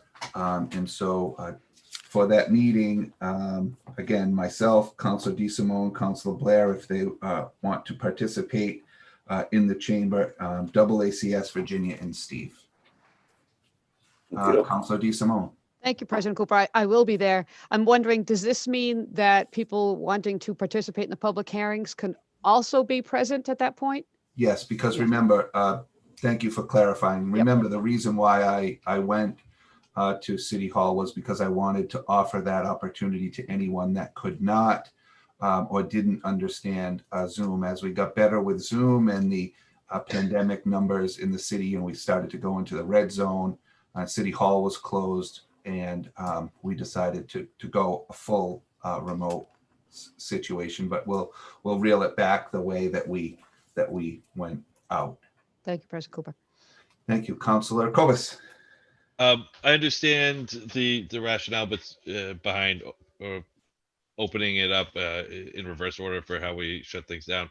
But I'd encourage you to quickly move towards allowing those of us that are fully vaccinated to come back relatively quickly. So that was all. I will when I'm ready. The rest of my house is vaccinated, because I'm not going to get myself exposed and then bringing it home with susceptible youth in the house.